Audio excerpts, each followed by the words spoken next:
This meeting of the Board of Education is now called to order. Welcome everyone present and everyone viewing this meeting. The Wichita Public Schools will be the district of choice in our region where all students and staff are empowered to dream, believe, and achieve.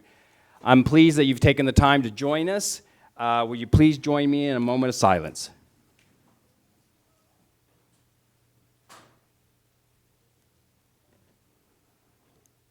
Thank you. Tonight's Pledge of Allegiance is going to be led by the Hadley Middle School JROTC cadets. Great to have them. I want to make sure, in just in case your parents or any of your loved ones are watching, I want to read your names. Trinity Slater, Marco Aguirre, Cheyenne Wood, and Kylie Burris. Will you please rise for this Pledge of Allegiance?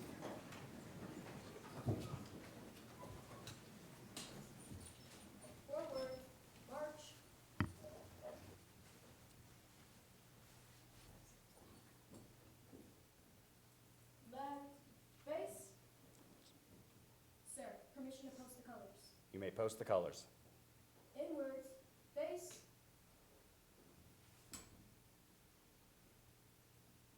Forward, march.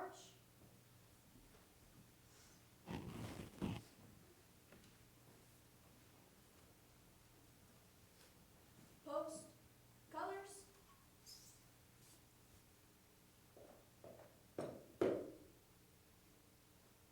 Ladies and gentlemen, will you please join me in the Pledge of Allegiance?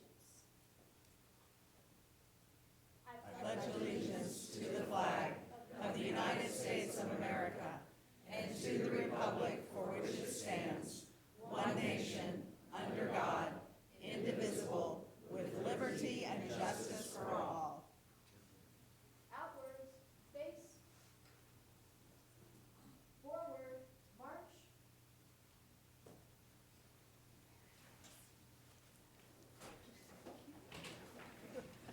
Great job as usual. Let's give them a round of applause.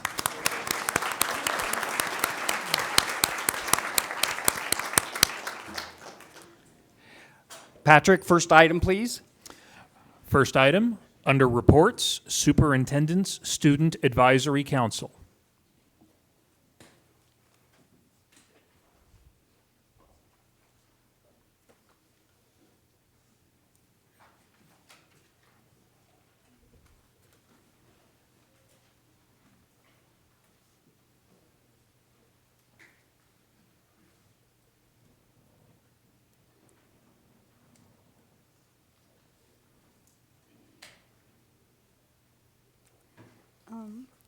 Hi, my name is Zoe Powell. I'm a junior at West High School, and we just want to cover some topics that we mentioned in our last meeting that we had, our last two meetings.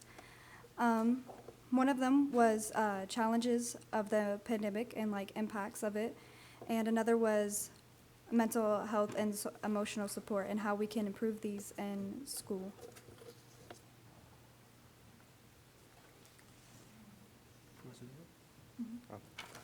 Hi, I'm Andrew Lee.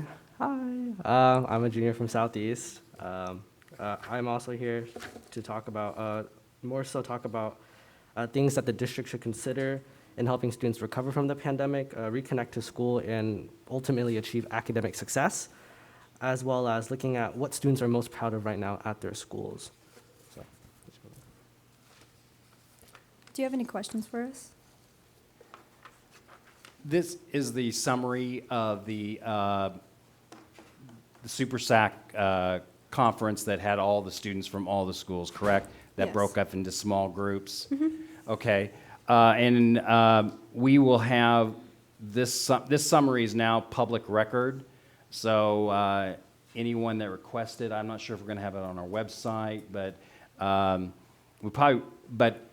I want you to know that all these suggestions is a great executive summary for us, and it is now part of public records, and we will take it very seriously.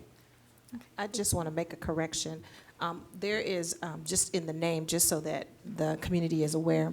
So every month we have a group, that's called SuperSAC, and it's just a superintendent advisory group. And we have representation from each of our high schools that attend once a month. and they just tell us about ourselves, the good, the bad, and the ugly, and then we're responsive to those things. And not only that, we share it with all of our principals at the principals meeting, and then the principals take that information back to their schools, and then they begin to listen and take the appropriate action for some of those items. And then 2 times a year, we have something called SuperSAC, which means that not only that group comes together, but then they get to bring friends with them to the event. And typically there's between 85 and 100 high school students that participate in the SuperSAC to provide information and provide feedback to the district to be responsive to. So I just want to make sure that the names were together so that we're all in order. Thank you, Dr. Thompson. Cheryl? Yes, I just wanted to say thank you to the two of you, and please carry this message back to the SuperSAC and the SuperSAC kids. Many of us board members were able to attend that day and sit in the small groups. I was greatly impressed with how you took the assignments very seriously. You thought about it, you shared the time with your peers. You gave us an excellent list of things that we need to consider and look at. And although we've not had much time to read this yet, we will, because it's important for us to hear from you, our students. And thank you very much for participating in this, and please send that back to the rest of the group. Thank you. Thank you very much. Patrick, next item, please. Next item, under reports, good news.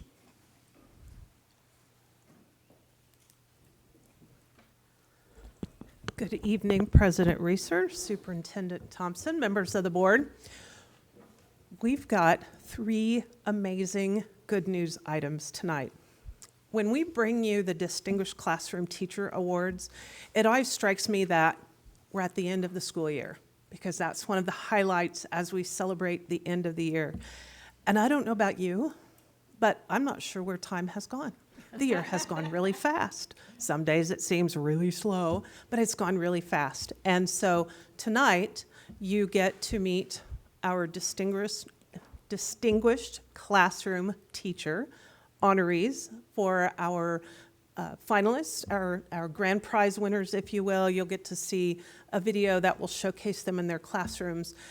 And that will be followed by 2 excellent opportunities to applaud students that have captured the attention of our state and have been successful at a state level in both athletics and fine arts. So without further ado, I am glad to introduce my friends. I wasn't sure who was coming up. Dr. Hatfield and Ms. Kuda from our secondary and our elementary offices to introduce you to our Distinguished Classroom Teacher Award honorees.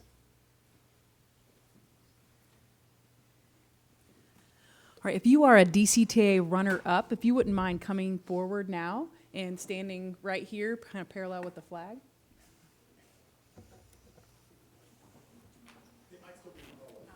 Are they still in the hallway? There they are.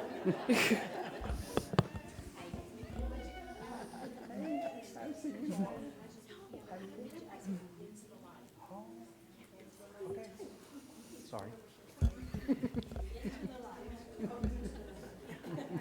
Now we want you in the light so everyone can see your beautiful faces. This is a great evening. Tonight we will recognize some of our outstanding teachers who are winners of the Distinguished Classroom Teacher Award, and these teachers truly make a difference for our students. Okay, so first we want to recognize and celebrate our runners-up. We'll start with, in the new teacher elementary category, Taylor Altendorf, second grade teacher at Kelly Liberal Arts. Sorry, I'm taller. Let's say that again. Okay. So we're going to start with our runners-up. And in the new teacher category for elementary, we have Taylor Altendorf. She is a second grade teacher at Kelly Liberal Arts Academy.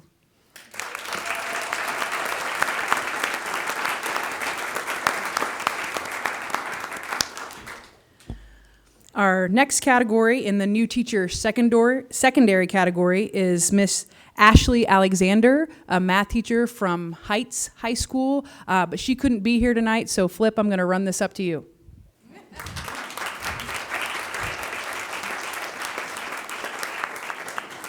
Okay. In the primary category, we have Danielle McVeigh, second grade teacher at Gordon Parks Academy.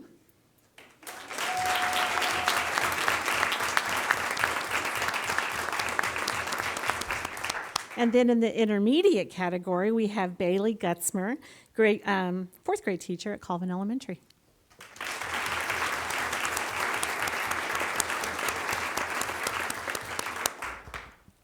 Our runner-up in the middle school teacher category is Miss Lori Patton, a 7th and 8th grade science teacher at Christa McAuliffe Academy.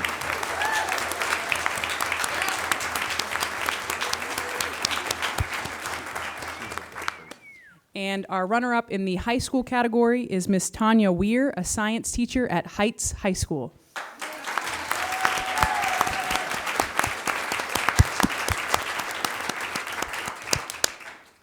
Okay. In the support teacher elementary category, we have Crystal Bieberly, K-1 interrelated teacher at Christa McAuliffe Academy.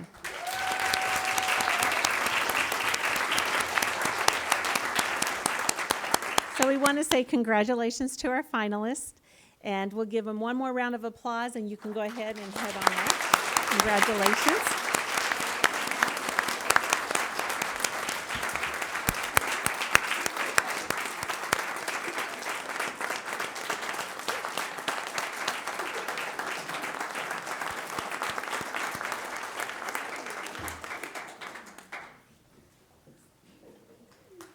Okay, and now we're going to ask our winners to come on down. And are they all, here we go.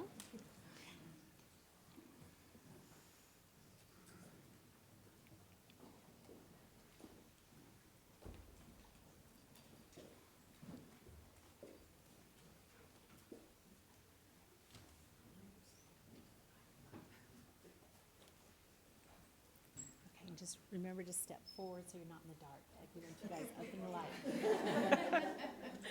Okay, so now we're going to recognize the winners of the 2022 Distinguished Classroom Teacher Awards. And we'd like to invite Dr. Thompson and Mr. Reeser to come on up and join us. Yes.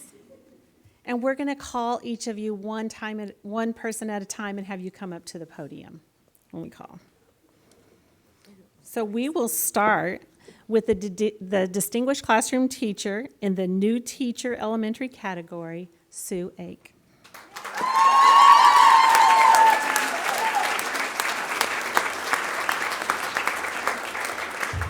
So that's going to help you build your introductory, and it's going to help you know what to put in the body of that paper, because that's going to tell you what your reader wants to know.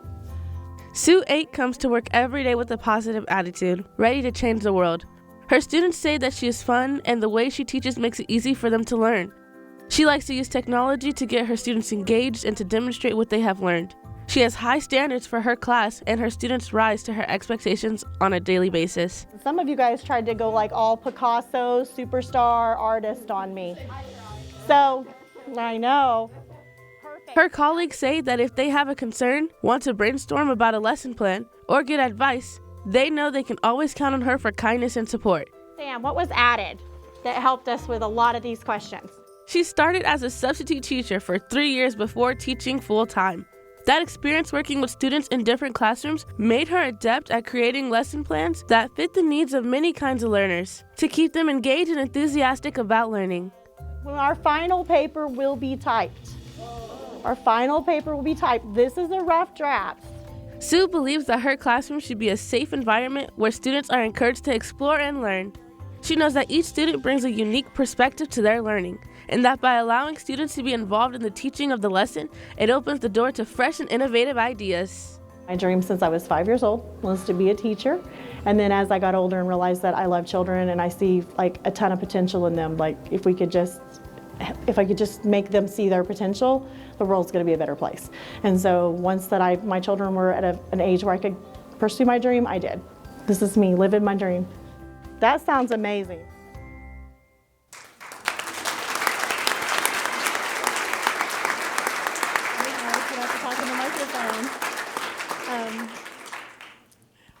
I didn't know I was going to have to speak into the microphone, so this is a surprise to me.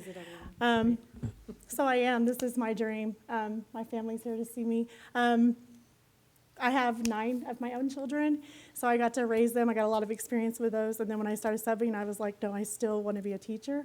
And Wichita Public Schools gave me the opportunity. Miss Kennedy, my team there, gave me the opportunity to live this dream, and I couldn't be happier. Thank you so much.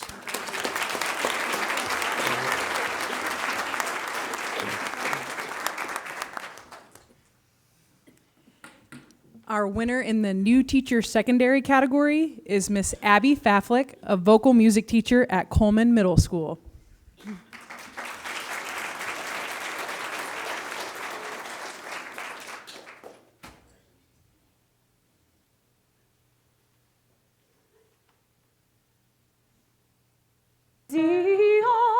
Try it, go. Now sing it in your most beautiful voice. Some say teaching is in Abby Faflick's blood. As a daughter of 2 educators, she has a natural ability to connect with students. She believes there is no other profession that requires as much trust, creativity, humility, and servant-hearted leadership. Her students love coming to choir because they know she cares about them. People that are in your choir family, okay? That could be people in this class. That could be people in this class. It could be me. Abby grew up in the Wichita Public Schools, and she wanted to teach here to give back to the teachers and district that shaped her. She is eager to help other secondary choir teachers at their performances. She recently volunteered at East High, her alma mater, to choreograph their fall musical. Now I want to feel the emotion when you sing this. Even though this is her first year of teaching, she's not a stranger to Coleman, having been an AVID tutor for 3 years at the school. She has taken a leadership role by training other AVID tutors and led an AVID strategies training during in-service. Everyone, match that intensity. Ready? She says her biggest reward is watching her students' growth and success. She has the ability to see what each child brings to the classroom and has given each student a handwritten note to celebrate their contributions in her class. The positive feedback helps students want to become better performers. My favorite thing about being a teacher is by far the students and interacting with them every day, seeing their smiles and seeing them laugh and interact with one another, and really just getting to hear them sing in their voices together. It's really, really sweet to be a part of. Oh, that sounds good. Thank you, guys.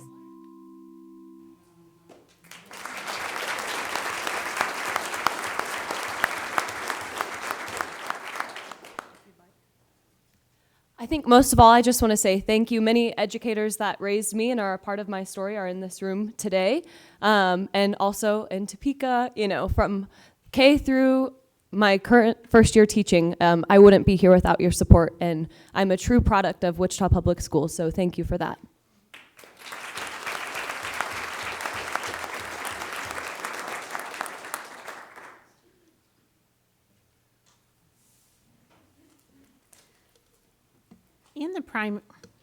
In the primary category, kindergarten teacher from Cloud Elementary, James Quillen.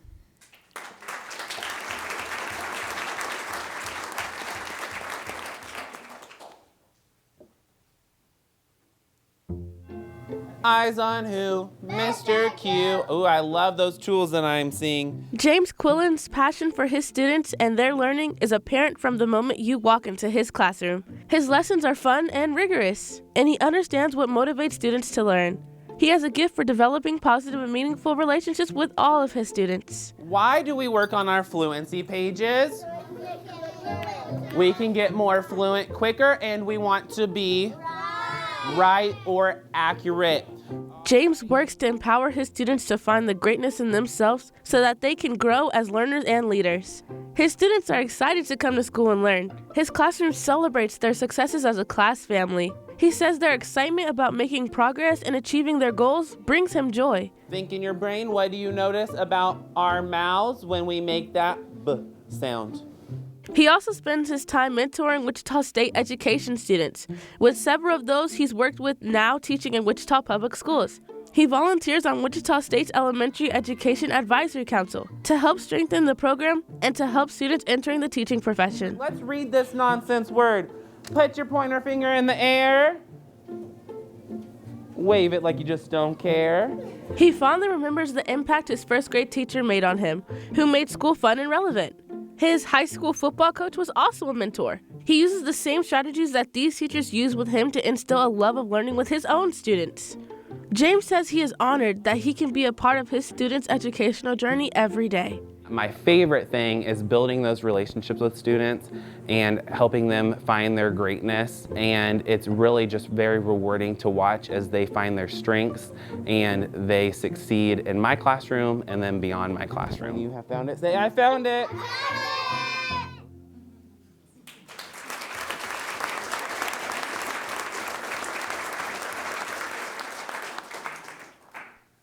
I also didn't know I was going to speak, so, but I would just like to say thank you to my coworkers now, past coworkers, student teachers, anyone I've came in contact with that just has helped me grow into the teacher I am today. So thank you.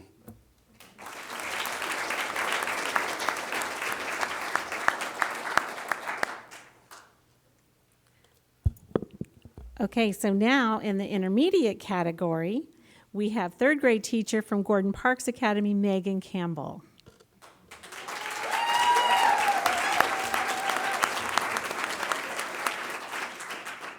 I'm going to let you write wherever you can do your best work in the room. So think right now, you don't have to say it out loud. Do I need to write at my desk? Do I want to write with a clipboard on the floor? Where can I do my best thinking today? Megan Campbell teaches with joy. Her laugh and smile are infectious, and her students and her colleagues want to be around her.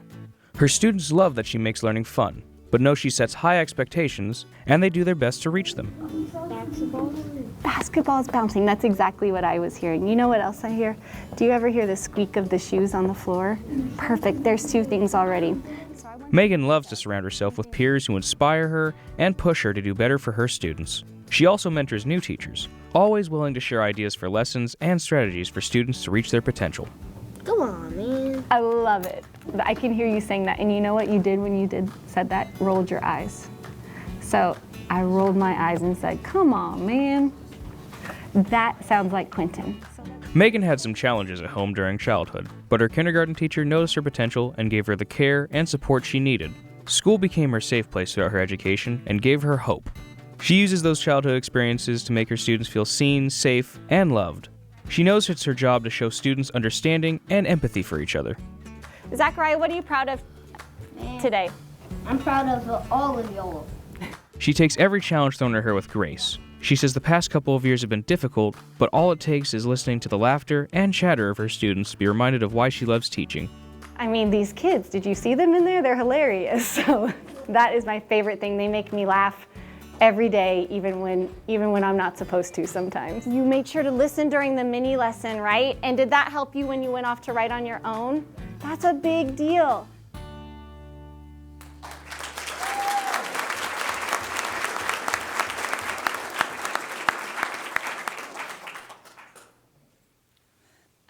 I'll just echo those wonderful teachers that came before me. There are so many of my mentors and colleagues here today, and you shaped me, and it's been an honor to work with you, and I share this award with you. So, thank you.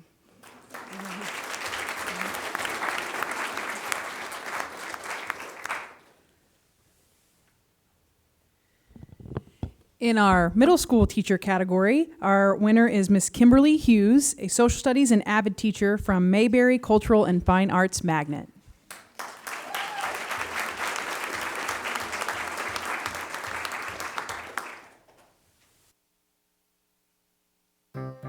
However, today, I want us to get some more background knowledge, specifically looking at our target. Kimberly Hughes wanted to be a teacher after her first day of kindergarten. She loved being at school each day and learning new things. That love of learning developed into wanting to help others learn. But instead of just saying land, she was specific. 828,000 square miles of land. And off the top of her head, by the way, there we go. Her classroom instruction is never routine. Her methods keep students engaged and motivated so they are excited to learn. She strives for her students to analyze the world around them and make connections between the past, present, and future. Okay, agriculture. So you can have farmers, right? You're going to have more resources that way. They might find more natural resources. She works to make her social studies content meaningful to her students. One way is through the National Hamilton Education Program. Her students create musically adapted pieces about topics throughout history, similar to the Hamilton musical.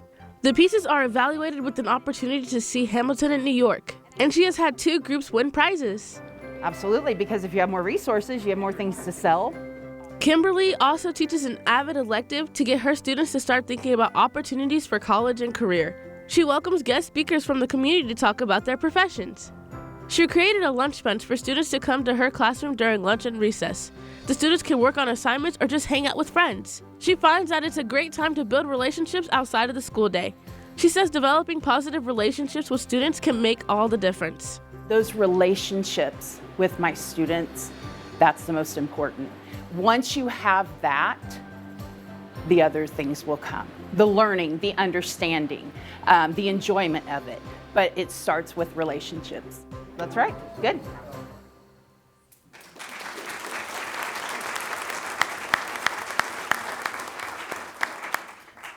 Well, I think the same sentiment of didn't know, but this is my 21st year of teaching, 17th in the Wichita Public Schools, and I wouldn't want to be anywhere else.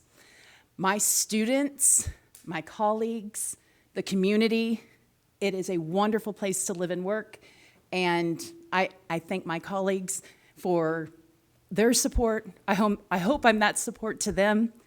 I also want to thank my family for being here. If it wasn't for them, I wouldn't be in these shoes. So thank you. I'm a crier, sorry.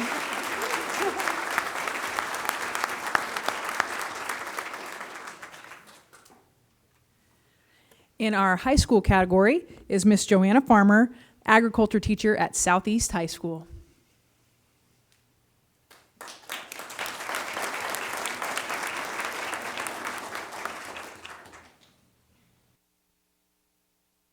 Okay, so y'all are going to get dirty in some way, shape, or form.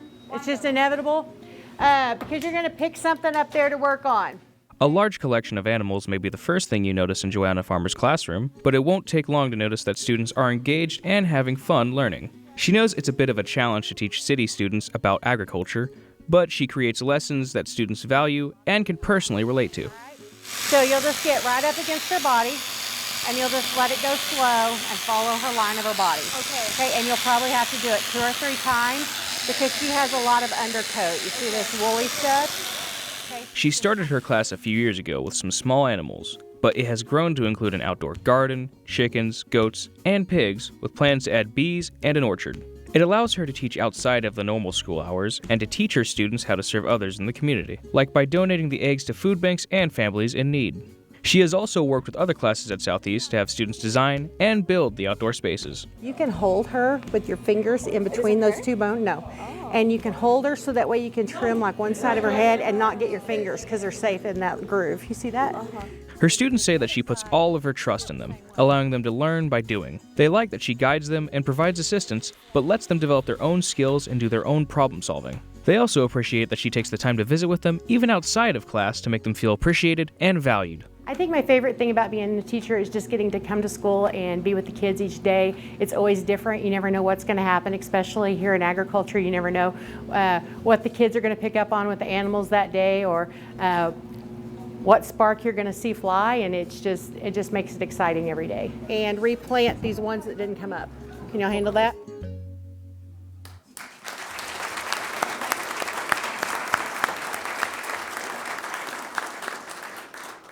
Okay, my job has lots of challenges. I really am appreciative of you guys supporting our agriculture program. We have over 200 kids that go through my room that are my students on a daily basis, and a lot more. And I want to thank my students because they're always willing to try anything. Just like them shearing a goat. They're like, am I going to shear a goat? I said, no, but you told me you like to groom dogs. So, we're gonna make all this fit together. So I want to thank everybody for their support of our program.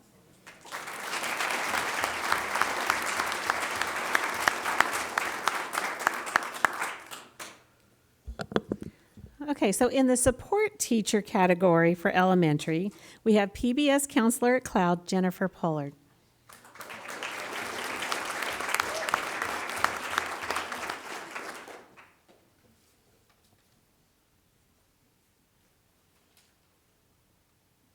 Well, thank you for making Matthew happy. Look how happy he is that you actually joined his world today, and it worked. Jennifer Pollard is a strong advocate for all students and is committed to ensuring that each student has a successful school experience. She works to create an environment where students feel safe. She is constantly looking for the right strategy for each child she supports, and her calm demeanor allows her to build strong relationships with her students. Good job. Jennifer says that supporting a student's social and emotional growth has always been important to her.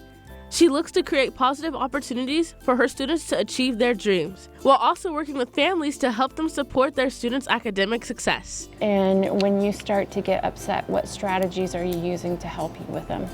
Jennifer's grandparents were educators and were a huge influence on her. She enjoyed listening to them talk about their students and how they valued education for all. She had some difficulties growing up and felt like the student who was invisible in class. She said that experience helped her create an environment that allows students to not feel insecure or judged. Her students know she will support them no matter their circumstances. My goodness, it's like your birthday. She gives of herself every minute of every day.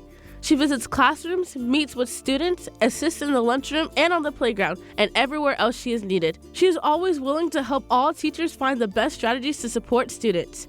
Colleagues say she is the glue that brings every part of the school together. This position has been the best thing for me because I love to build relationships with kids and think that the relationships that we build, the more the kids feel safe and comfortable, then the more they're going to want to be here to start that learning. So the process of helping them understand their emotions and regulations and social skills is what I find the most exciting when working with kids.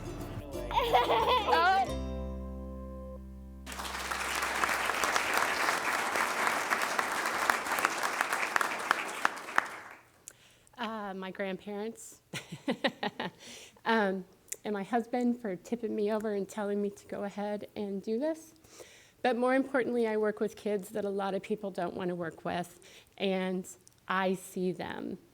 And I want to be that safe person no matter what they did, that they come to and confide in so that I can help them so that they're successful for next year and in the future.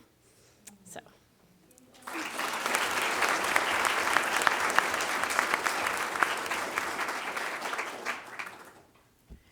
And our final winner this evening in our support teacher secondary category is Miss Sarah Pitts, Library Media Specialist at Gordon Parks.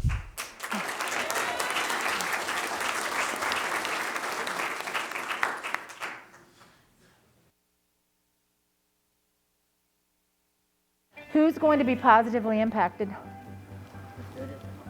Students and community. Sarah Pitts believes that every child should enjoy reading. She makes sure her library has a wide selection of different types of books to appeal to her students, who range in age from kindergartners to 8th graders.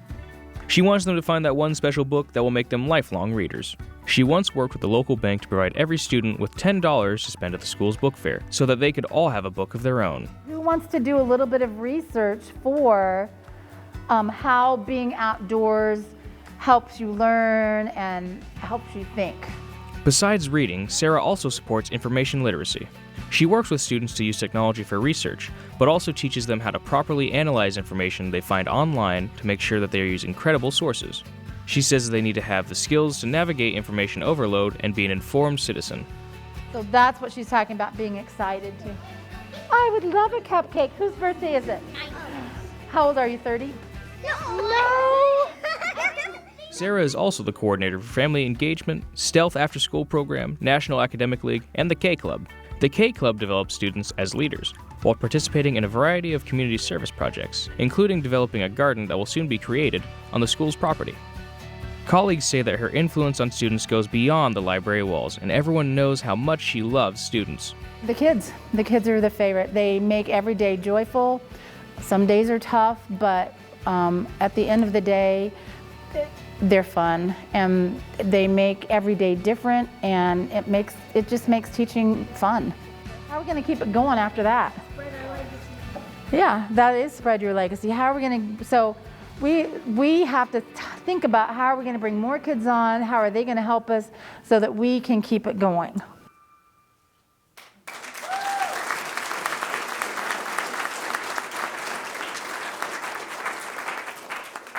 I just want to say thank you. This is my, believe it or not, 37th year teaching, and I love it probably more today than I did when I first started.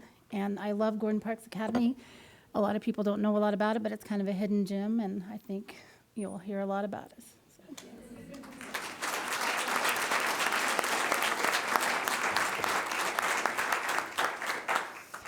Before we send you guys back, if you are a family member or a coworker of one of our honorees tonight, would you please stand and be recognized for all of the hard work you do to make them successful?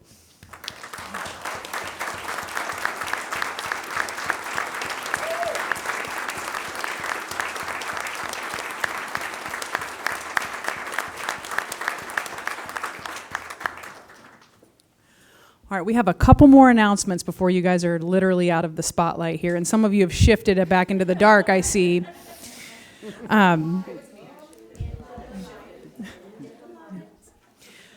Two of our teachers will be nominees for the Kansas Horizon Award, which recognizes teachers who do an exemplary job in their first year teaching. And so our Horizon Award nominees are going to be Sue Ake and Abby Faflick.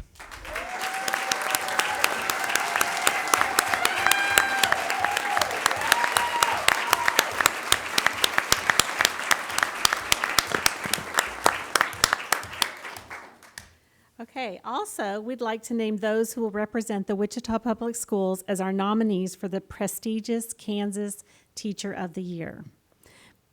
Our nominees are going to be James Quillen and Joanna Farmer.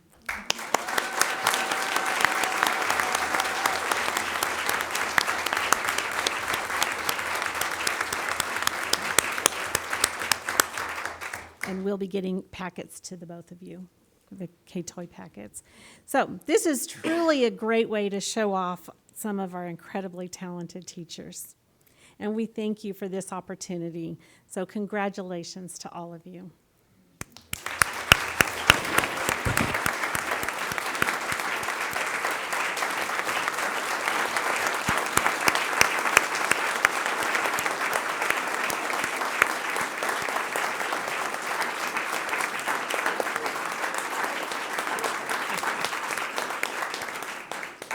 Congratulations. We won't keep you guys any longer, but this is the good stuff. Thank you.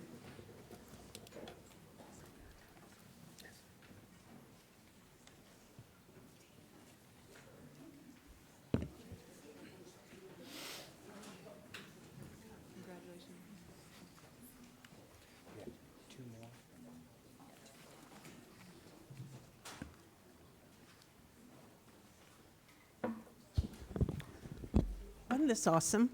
Great way to start out the board meeting. What really struck me thinking about the comments from the teachers and their importance on relationships and connections with kids,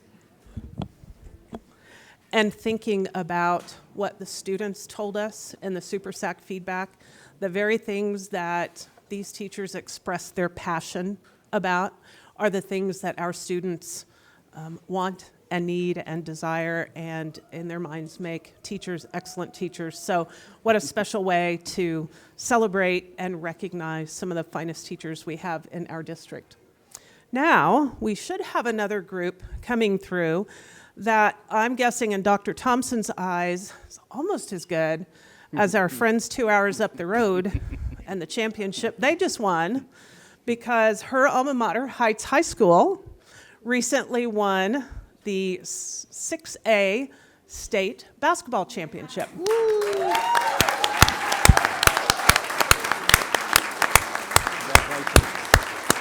job. Great job. Great job. Great job. Great job. Great job.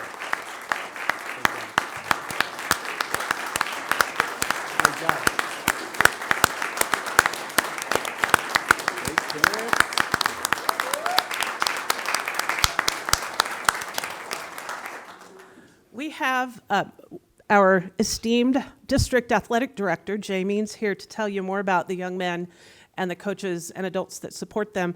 This may be the last time Jay comes before you because he has decided that it's time to retire, doggone it.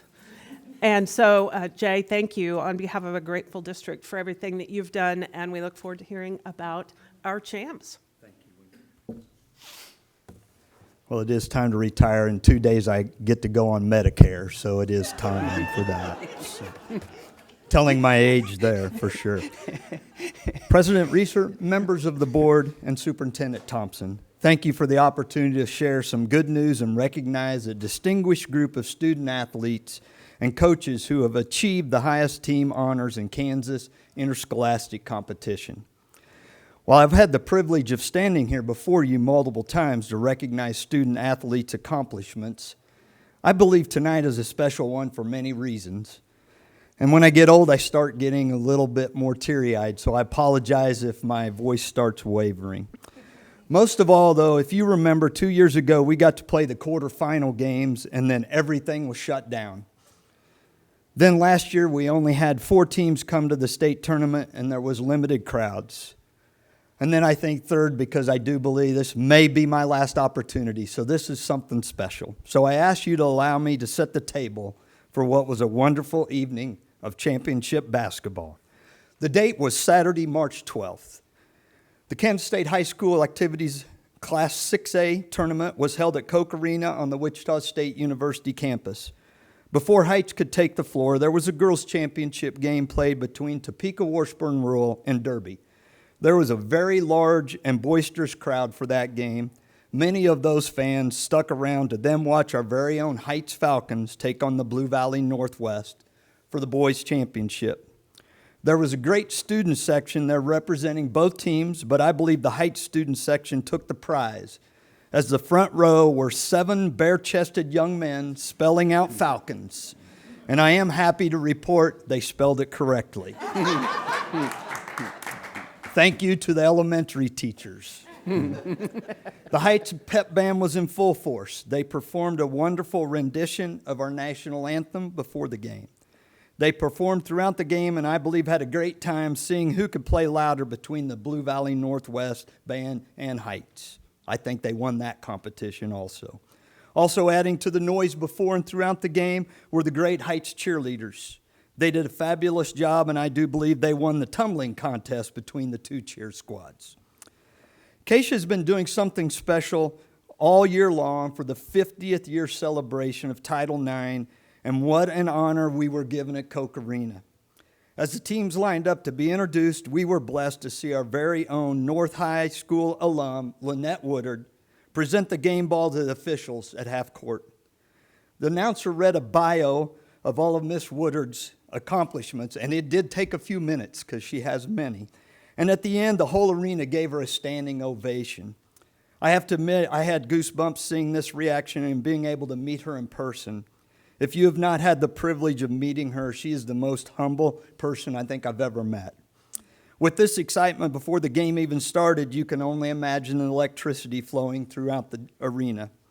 I'm sure by this time the players and coaches were more than ready to get the game started, but they did have to finish up with the team introductions. I know Coach Auer is a very detailed coach, and I'm sure he had a game plan ready, and the players at this point were ready to put that plan into play. But I am for sure even Coach Auer could not have scripted and planned for what took place as the ball went up in play. At the end of the first quarter, our Heights Falcons were up 17-2.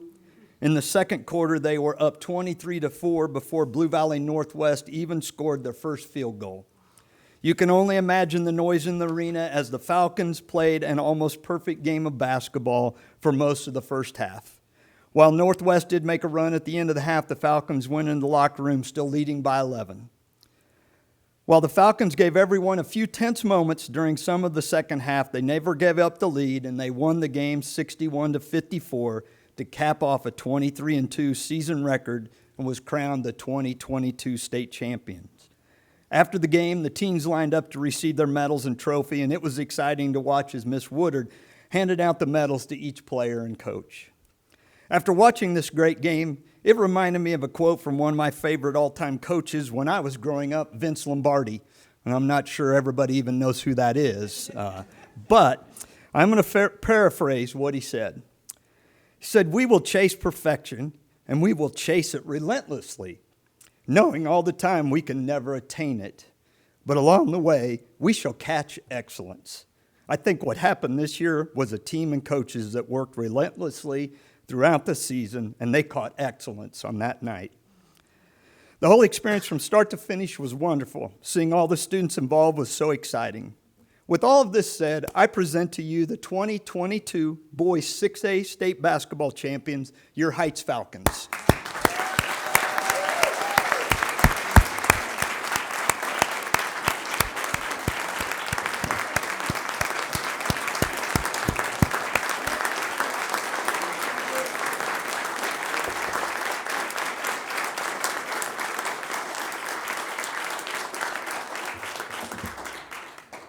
I'll let Coach Auer say a few words if we still have some time. Superintendent Thompson.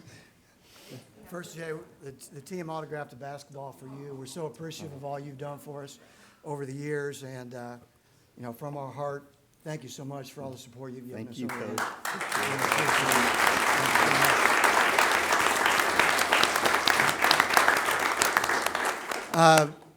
It's an honor to be here. The kids were so excited. We actually get an opportunity in May to go spend a day with Governor Kelly and the state legislature. So we'll be representing the district in early May as well. So just an incredible group of young men. And for me, I want to say thank you. This really started a year ago when we got the opportunity to keep playing. And a lot of the questions I was asked, what's most special about this? It's the perseverance of these kids. COVID testing before every practice 2 years ago. This year, these guys are remarkable young men and really represent the best of what we're all about. And we thank you for the opportunities that you've given us. Thank you so much. Thank you.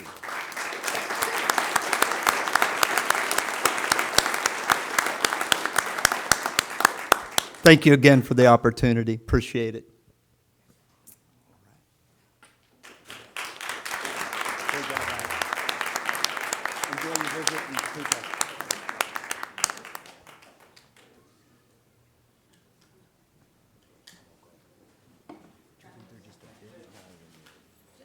Just a bit.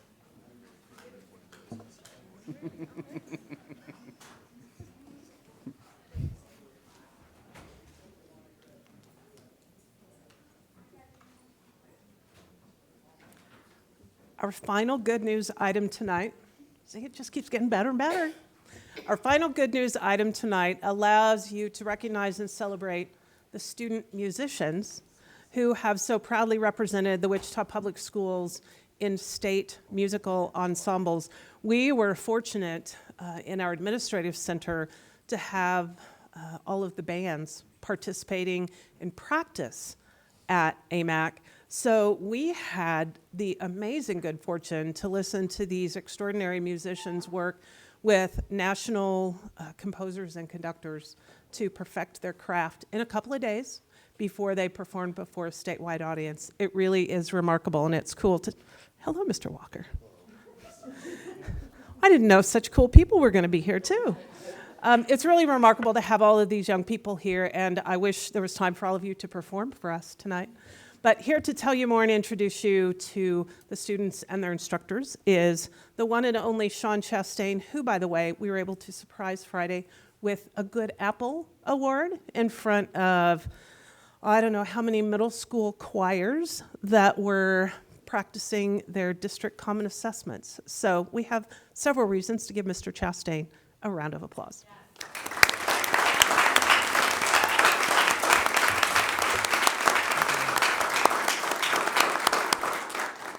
Thank you, Wendy, and good evening, everyone. From champions in the classroom to champions on the court, now we're looking at our state champions on the stage. One of the highest honors any WPS student musician can achieve is to be selected to participate in one of our Kansas Music Educators Association all-state ensembles. Each year, Students throughout the state of Kansas have the opportunity to audition to perform at district festivals and at their KMEA in-service workshop. The audition process begins at their own school and progresses through their KMEA district, and ours is the South Central District, finally culminating with selection to the all-state ensembles. Student musicians have the opportunity to audition to perform in choirs, concert bands, jazz bands, and orchestras at both the district and state level. Through this year's highly competitive audition process, these honor music students' selection to perform in the 2022 KMEA All-State Ensembles was met with much excitement and WPS pride. All-State rehearsals took place this year at the KMEA In-Service Workshop, February 24th through 26th, and all performances were held on Saturday, February 26th at Wichita's Century 2 Performing Arts Center. And for many of these students, that perhaps was a return to the same venue used for our own district's all-city concerts. So a quick poll. How many of you student musicians with us today were members of our all-city ensembles as well? So for some of you, that might have been a return to the venue where our superintendent, deputy superintendent, and assistant superintendent of secondary schools and many board members were there for those concerts as well. So you all are doubly famous. We've seen you there too. Such achievements only happen through many hours of musical practice and preparation by dedicated students and those who support them. Please join me in thanking the directors of these all-state students who have joined us tonight for assisting Kim Winger, our Fine Arts Administrative Assistant, in submitting photos for tonight's slideshow information. From East High School, we have Miranda Wilson, Director of Bands, and Eric Crawford, Director of Orchestras. From Heights High School, we have Director of Choirs, Mark Walker. From North High School, we have Mr. Jordan Casper, Director of Instrumental Music. From Northeast Magnet, we have Mr. Rod Martins, Director of Instrumental Music. And from Northwest, we have Dr. Gary Leopold, Director of Bands, and also an all-state parent. So how about a round of applause for these outstanding directors that are with us tonight?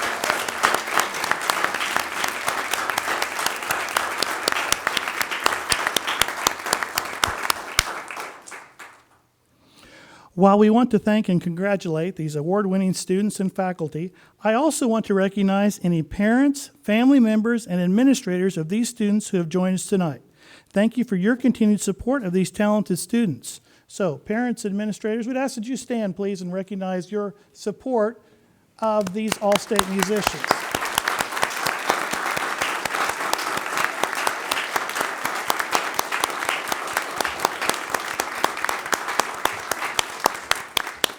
So students, your turn very briefly. Board members, just as we did last month with our scholastic honorees, I'm going to invite tonight's all-state students to share their name, their grade, their school, an instrument or voice part, and the name of their ensemble they participated in. Come on ahead, students. I'm Sam Leopold. I'm a junior at Northwest High School, and I play trumpet in the All-State Concert Band. I'm Evan Shaw. I go to Wichita Northwest. I'm a junior, and I played Barry sax at AllState Jazz Band. My name is Oliver Christians. I am a sophomore at East High School, and I was a first violin in the AllState String Orchestra. My name is Nolan Grossman. I'm a sophomore at East High, and I got timpani and percussion in the 5-6A All-State Band. Hi, my name is John Hughes. I'm a senior at East High, and I was first chair clarinet in the All-State Full Orchestra.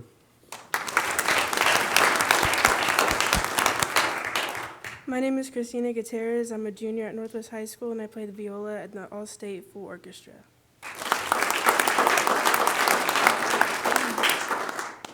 My name is Amari Williams. I'm a senior at Northeast Magnet High School, and I was a cellist in the All-State String Orchestra.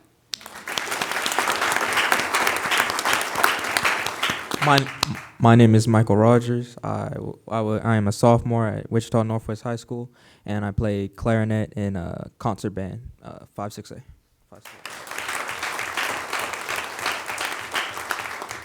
My name is Dora Brummett, and I'm a senior here at North High, and I played the French horn in the 5-6A All-State Band.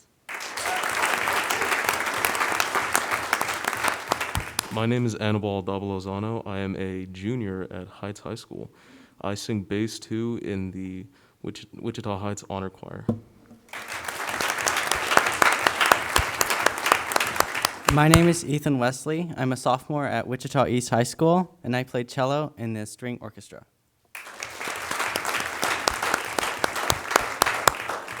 My name is Laura Ward. I'm a freshman at Wichita East High School, and I played first violin in the AllState Full Orchestra.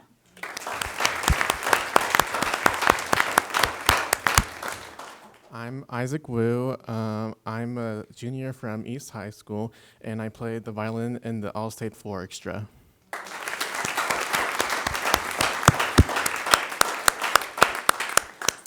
Thank you, students. And following tonight's good news item, I will be sending each of you a district-level certificate of recognition for this honor, and want to conclude by thanking our Board of Education and district leadership for once again supporting our Wichita Public Schools' excellent representation at this year's Kansas All-State Music Ensembles.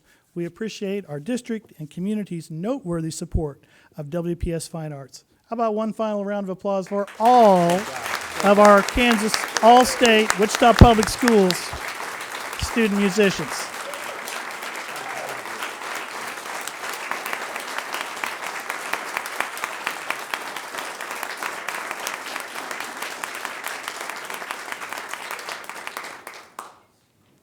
Thank you, everyone.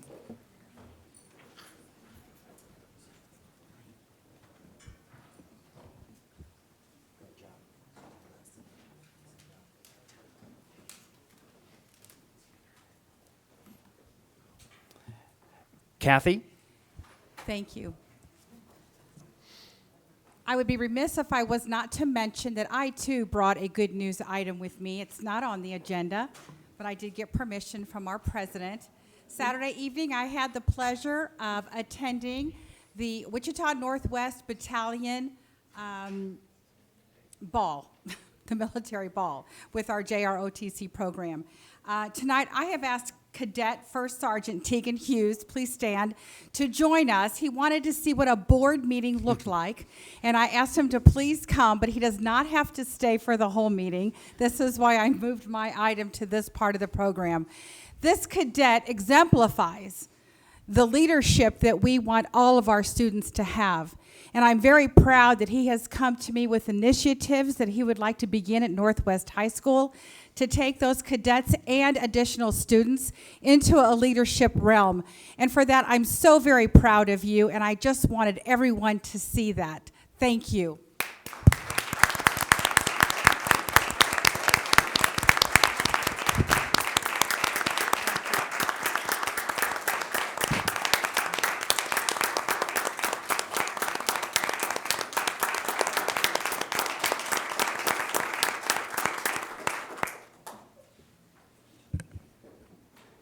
Thank you very much, Kathy, and congratulations. Patrick, next item, please. Next item, under reports, Service Employees International. I do not see Esau here, so we'll move on to the next item. Patrick? Next item, under reports, United Teachers of Wichita. Brent Lewis. Welcome, Brent. Thank you, President Reeser, Vice President Hedrick, Superintendent Thompson, members of the board. I love these evenings. I'm a proud graduate and educator in our Wichita Public Schools. They've created the person before you, right? And I'm proud to say that my kids are also products of our Wichita Public Schools, and there's generally much to celebrate, and we can all be proud of that. And we also know it's been an incredibly difficult year in our schools, not just here, but across the state and the nation. We can go to the website of any major news outlet and find articles or stories about teacher shortages and the like. So it's true, we're not alone in regard to the challenges we face as a school district. However, we are the ones to confront the challenges here in our Wichita Public Schools. Our teachers and certified professional staff, along with our classified colleagues, are the ones doing the work every day with students in our classrooms and in interactions with parents and families. We are professionals who speak to the daily experiences in our schools. Listen to us as we share the celebrations and the concerns that originate from our classrooms. Please value the education and future of Wichita's students by respecting the voice of Wichita's teachers today. All right, thank you. Thank you, Brent. Patrick, next item, please. Next item, public communications. I don't believe there is anyone signed up tonight, so next item. Next item, under education, every student future ready strategic plan, increase third grade reading proficiency.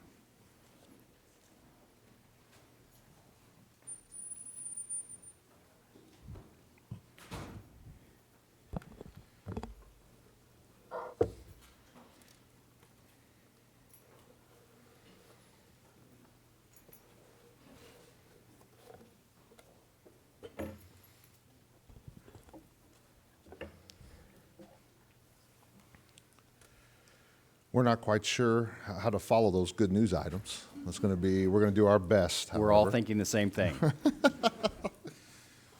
Well, good evening, Dr. Thompson, President Reeser, members of the board. I am Gil Alvarez, Deputy Superintendent, and with me this evening are my co-presenters, Michelle Ingenthron, who is the Assistant Superintendent of Elementary Schools, and next to her is Amanda Sharshall, Executive Director of Elementary Curriculum and Instruction. And tonight, we'll conclude our presentations on our Volume 4 Ignite Learning Strategic Plan. So just to recap where we've been up to this point, in September, we presented on goal number 3, which is to increase certifications and college credit. In October, we presented on goal number 1, which is to increase graduation rates. And in November, December, and February, we presented on goal number 4, which was schools trusted as safe places, which included physical space, employability skills, and digital literacy and citizenship. So we had 3 parts to goal number 4. The last goal that we will be shared tonight is strategic plan goal number 2, and which is to increase third grade reading proficiency, and will also include kindergarten readiness. As we move forward in the Every Student Future Ready strategic plan, our sights will be set on achieving the following goal. By 2025, third grade reading proficiency will increase from 21.93% to at least 44% as stated on our strategic plan, which is also on the screen. This is an important goal as we know that students who cannot read and comprehend by third grade are 3 times more likely to drop out and not graduate. Research also tells us that unless students learn to read by the end of first grade, they are highly likely to remain poor readers and suffer academic difficulties across all subjects. And being a secondary person, when I learned that research with some of the training that we're providing to our teachers, the letters training, or right now it's actually instructional coaches and some cohorts, it was interesting to see that by the end of first grade that students should be able to read. And that is an area that was kind of an aha moment for me as a secondary person, but the research tells us that we want to make sure by the end of first grade, and it's what we're kind of focused on doing as well here within our district. So also on the screen are the indicators of success. That's increased mastery of pre-K 5 English language arts standards. Also increased mastery of word recognition and decoding skills, which we're going to talk a little bit more about tonight as well. And then increase academic rigor and comprehension through the implementation of evidence-based instructional strategies, including writing, inquiry, collaboration, organization, and reading. So first, it's important to note that state assessments in our goal statement measures comprehension.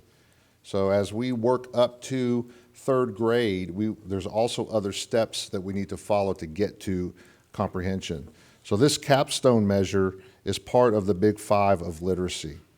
You will see shortly that we must also have focused efforts around the other 4 key elements of reading in order to see growth in our assessment indicator. Additionally, the state defines proficiency as those who score in levels 3 and 4. In our district across the state, we have about 30% of our students who score in the level 2 area. To put our current position into perspective, the state's third grade literacy proficiency is around 39.5%. I think you will see soon that we are laser focused on what it will take to move the needle for our Wichita students. No question the work will be challenging, but we know that we must succeed to make sure that our students are prepared not only for college and career readiness, but prepared for graduation, but also close those learning gaps that we know that is needed throughout really all students across the country, but including our district. The next slide that you see, it has some data on it. So let me just review this data, and the data that is shown is third grade data only. So we're looking at third grade, kind of our reading proficiency, which we're looking at 3s and 4s. And just to make another comment, the 3s and 4s, when we talk about state assessment, the cut scores are 300 to get to a 3. But we also need to make sure that we understand that students that have a 290, a 299, a 280 are also prepared for college and career readiness when they leave. So obviously we need to look at how we're going to continue to grow our students as they move through, whether it be levels 1 to 2, 2 to 3, and 3 to 4. We always want to show continuous growth. So in 2017 on the screen, the 17-18 school year, we were at 21.93%. The next bar shows you in 2018 and 19, we were at 25.22%. And in 2019-20 is when we hit the pandemic. So in March of 2020 is when it came. So we did not have any state assessments. It was waived for that current year when the pandemic started. That's why it shows 0. And then the following year, which would have been our last year, in 2021, we had 20.1% of students or third grade students that were proficient. But we also need to be aware that the state assessment had to be done on campus, and we still had students on My School Remote. So about 10% of our students were not assessed, and that was voluntary for students that were learning remotely at the time. So our baseline in 2018 was 21.93%. Because assessments were suspended in 1920 and because KSD required students taking the state assessment to be on site, while we still had many students learning remotely, we have decided to use this year's state assessment proficiency data to adjust our goal. We look forward to adjusting our goal and moving forward with our current plans once we know our current scores on third grade state assessments that they're actually taking it this month. Our baseline data for third grade literacy in the 17-18 year was 21.93, which, as I explained earlier, is the combination of students who scored the level 3 and level 4 categories on the 2018 state assessment. In 2019, having scratched the surface of our literacy reform work, we saw a proficiency mark increase 3.29 percentage points to 25.22%. That shows growth and progress for our students. Much work to do, but with focus and an acute awareness of the vital importance of this third grade goal, we are confident that we will continue seeing growth and progress throughout the years. Now, I will turn it over to Michelle Ingenthron, who will take us on a deeper dive into the Big Five of literacy and some additional data. Michelle? Perhaps the most important indicator of a child's success by third grade is whether they're prepared to learn when they arrive in our kindergarten classrooms. Research tells us that unless students learn the alphabetic code by the end of first grade, they're highly likely to remain poor readers and suffer poor academic success. 95 to 98% of our students can learn basic reading skills in first grade. You may have heard before that there's data and studies to show that children from homes of poverty have been exposed to 30 million fewer words than their more affluent income peers. And state assessments are a perfect indicator of the critical nature of third grade proficiency. Until third grade, the majority of students are learning how to read. Third grade is the pivotal point where students transition to learning to read. Reading to learn.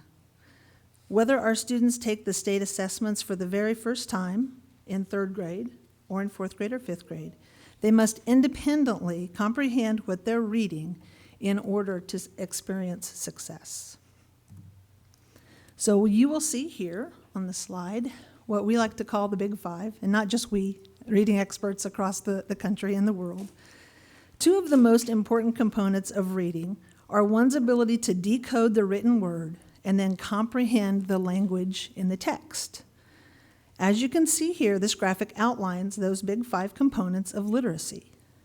Being able to decode the written word depends on skills the reader has in phonemic awareness and phonics, which, when combined, lead to accurate and fluent reading. You will notice fluency as a component at the bottom of this graphic. We use strong oral language instruction and rich read-aloud experiences to teach students to comprehend through their background knowledge and vocabulary in the foundational years of pre-K through first grade. Once students have the necessary skills to decode the written word, they use their background knowledge and vocabulary to comprehend what they read independently. So again, we begin with learning to read and then reading to learn. The priority of kindergarten readiness is from birth to 5 years old. Obviously, 5 years old is when we have our kindergartners come to us. Students with the biggest disparities when entering kindergarten, the students have the biggest disparities when they enter kindergarten, which is why our pre-K programs are important for the success of being kindergarten ready and closing the achievement gap that Gil talked about. Kindergarten readiness equates to the skills a child should know and be able to do when they start kindergarten. These skills and abilities are related to different areas of child development, including communication and language skills, gross and fine motor skills, along with problem solving and personal and social skills. In order to prepare our students to comprehend the text by third grade, we must make sure our preschool students have been taught and are competent with skills within the area of phonological awareness. Phonological awareness, right? That's this concept that is vitally important to our young learners. It is a conscious awareness of all levels of speech, of the speech sound system, including syllables, onset rhymes, and phonemes. Phonemes are the smallest units of sound in any language that make words. Our first pre-K goal that we're going to discuss is the phonological awareness and increasing the ability of kids to drill down to those smallest sounds in pre-K. And the second goal that we will talk about is letter knowledge. Here you will see one of those goals. When I talk about phonemes, that is that onset sound, so the first sound that you will hear in a word, right? So each set of bar graphs represents a growth type for us. The first is ambitious growth. There's also realistic growth and less than realistic growth. The lighter blue bar in the graph is the 2021 school year, and the darker blue is the 21-22 school year. Ambitious growth is defined as weekly growth between measures from 2 points in time that is above the 70th percentile. And for us, those 2 points of time are our screeners, and we take our pre-K kids will take this onset sound screener fall, winter, and spring, and the 2 points that we're going to talk about tonight are from fall to winter. Realistic growth is defined as weekly growth between two measures, those points in time, that is between the 40th and the 69th percentile. And for ambitious growth, we saw a slight decrease, you will see, from year to year, from 20% to 18.4%. But for realistic growth, we saw a significant increase from 13% to 30.9%. For the areas of less than realistic growth, we want to see a decrease. We want that blue bar graph to go down because that means our students are achieving either realistically or at an ambitious rate. So you can see we are moving in the right direction. Here is letter names for pre-K. That is our second goal that we work on. This slide shows, again, progress in letter naming data. For ambitious growth, we saw an increase from 14% to 17%, and we also saw an increase from 13.1 to 21.7 in the realistic growth.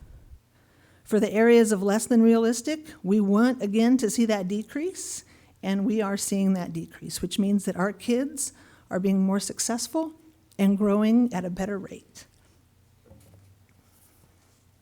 Good evening. So I get to talk to you a little bit about the Big Five. I'm going to break it down a little bit and show you some more data points. So we're going to start with phonemic awareness. You heard Michelle talk about phonological awareness. Phonemic awareness is a subset of skills within that umbrella of phonological awareness. So in our district, we use a screener called FastBridge. We screen students 3 times a year. So the data you see on the screen right now will be from our winter screener. And because phonemic awareness is all about sounds, can students hear sounds, can they produce sounds, and can they manipulate those sounds, we want to make sure that we prepare them in early foundational grades, pre-K and kindergarten, to be ready to connect those sounds with print once they get to late kindergarten and early kindergarten with letters, and then first grade. So you'll see here in pre-K, we assess students on onset sound. And I do want to point out, this is actually a kindergarten screener. So right now, in the winter, our pre-K students were about 47% proficient on a kindergarten screener for onset sound. They will test on a pre-K screener next fall when it's normed. And then in kindergarten, we test in word segmenting. So in word segmenting, in the winter, our students were performing at a 52% proficiency. Now the goal, of course, is 90% at the end of the year with 1 year's instruction in those skills. A second portion of the Big Five that we talk about is phonics. Phonics is the relationship between letters and sounds. So a student's ability to manipulate those sounds, hear those sounds, and produce those sounds will lead for them to be able to connect them to the written word or print. So we use a couple of different screeners, both in kindergarten and first grade, to measure phonics. The first I'll talk about is in kindergarten. We continue with letter knowledge, and we expand to letter name fluency and letter sound fluency. These are both winter screener percentages again. So in the winter, our students in kindergarten were 40% proficient, and then on letter sound, they were about 44% proficient. When we reach first grade, we're really hoping students can start to see small chunks of words, normally CVC words, because that's going to lead them to become proficient readers with larger words with multi-syllables. So we were at 44% in the winter with nonsense word proficiency as a district. Another measure that we look at is fluency. So we're kind of making our way around the Big Five here. In our district, with the same screener that we give is, it's an oral reading fluency screener, and we are testing students in 1st through 5th grade on how many words they can read accurately per minute. So if you follow around the graphic here, in 2nd grade, students were 34% proficient. In 3rd grade, 41% proficient. In 4th grade, 49% proficient. And in 5th grade, 50% proficient. So I did want to bring to your attention some points of growth that we have made as we have implemented some new routines, specifically in foundational grades. So what you see on the screen right now is going to relate back to what Michelle shared about ambitious, realistic, and less than realistic growth types. And hers was bars, but mine is the pie chart, but the colors coincide. So ambitious growth is your dark blue, realistic growth is your light blue, and then less than realistic is your orange. So this was just a specific screener part in kindergarten, that's that letter name fluency. And in the fall to winter timeframe, our students, district-wide, were 64.6% in the categories we want to see them in. 64.6%. So I want to bring to your attention some historical data. Where were we at the same time last year in this same screener, in the same window?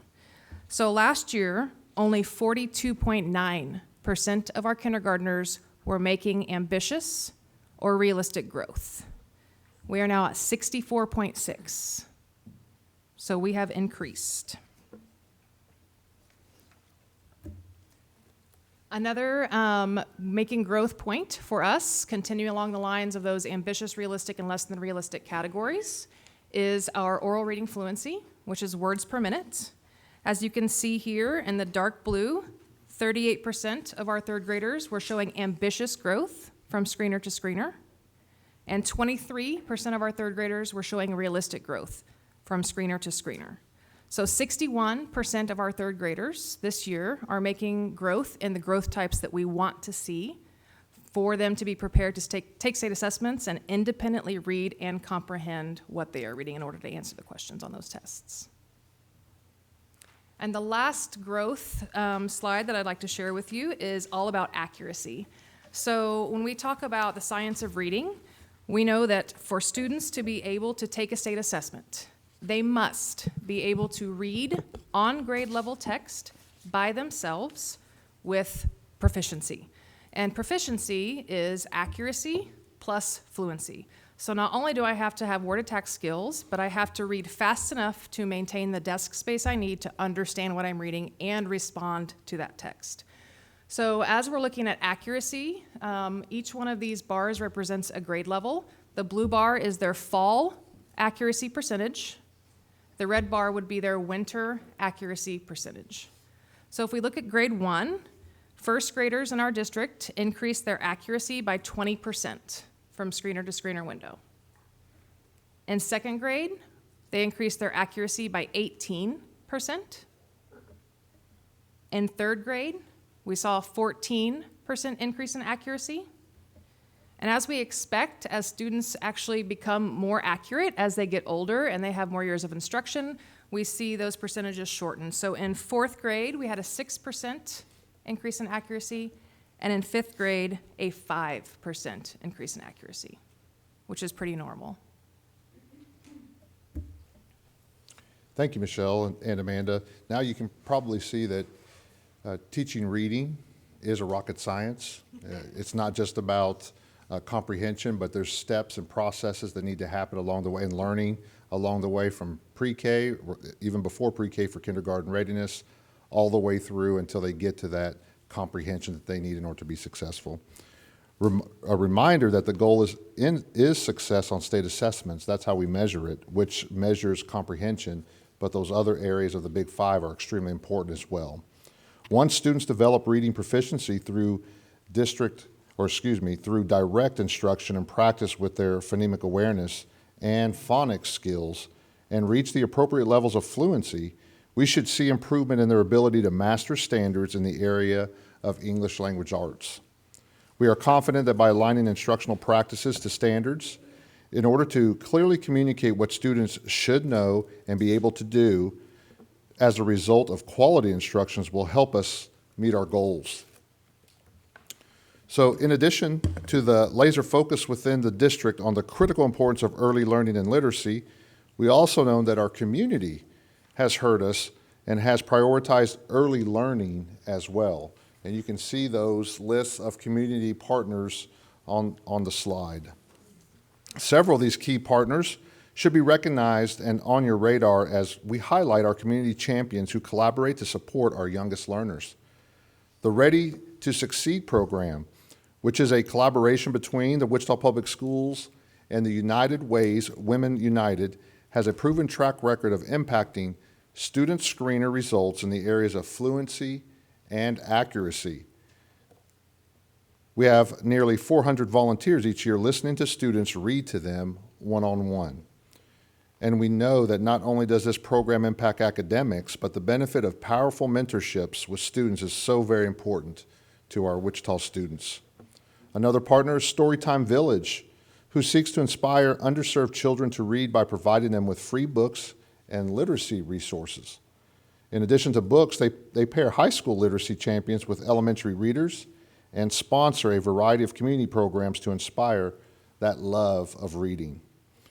Wichita State University, another partnership, has several targeted initiatives to support literacy, including Woo Crew, get it, Woo Shock, Woo Crew, just making that connection. America Reads and Reading with the Shockers. The long-standing foster grandparents program bring committed volunteers into classrooms as young as pre-K. These volunteers support student reading in classrooms and are currently working with our elementary office to develop tools to help them do their literacy work even better. You know that just recently, as you saw in a press conference, the Cargill Collective Impact Project, they also call it the Wichita Collective Impact Project, was announced, which focuses on the very priorities we have been discussing, which is kindergarten readiness and early literacy. As the project gets started, they are focused this summer on grant opportunities that will increase access to quality early childhood education, with the stated goal of increasing skill level on the assessment that parents complete on behalf of their child as they get ready to enter kindergarten. And finally, I want to draw your attention to the handout that has been provided to you regarding the Wichita Literacy Coalition. So if you don't mind taking that out, it kind of has a maroonish top. I think it says kindergarten ready, front and back. Your other handout is kind of talks about pre-K quality as well, or enrollment, but the one that you want to look at is the kindergarten ready.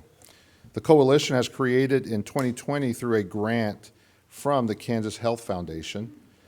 The coalition is coordinated by the WSU Public Policy Management Center and involves our district as well as numerous community stakeholders. It aims to create and implement a collective plan to increase kindergarten readiness, getting our youngest learners prepared before they come to us. The handout document highlights key literacy and social milestones for preparing children on their educational journey, including language skills, social skills, reading skills, and writing skills.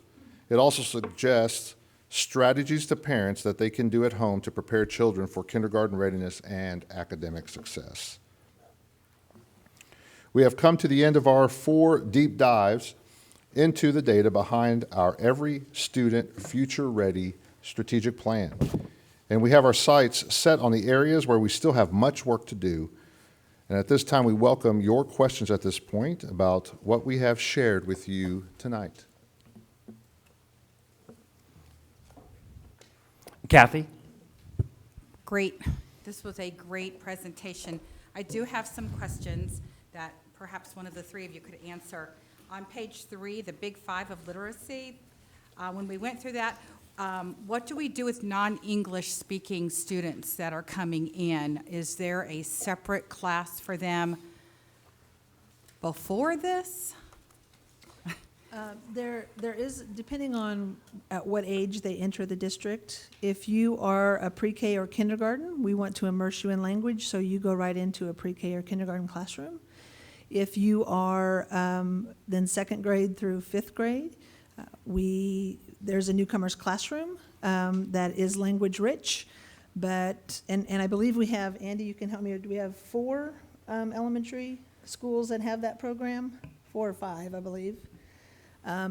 Kids that have their own specific newcomer teacher, those buildings work really hard to push in kids to classrooms so that they're in with their peers learning English. And then in middle and high, we also have newcomer programs that serve those students as well, working on language development of English, but also pushing in with interaction with their peers. So the Afghan refugees that we're educating right now, they are learning English? Yes. Okay.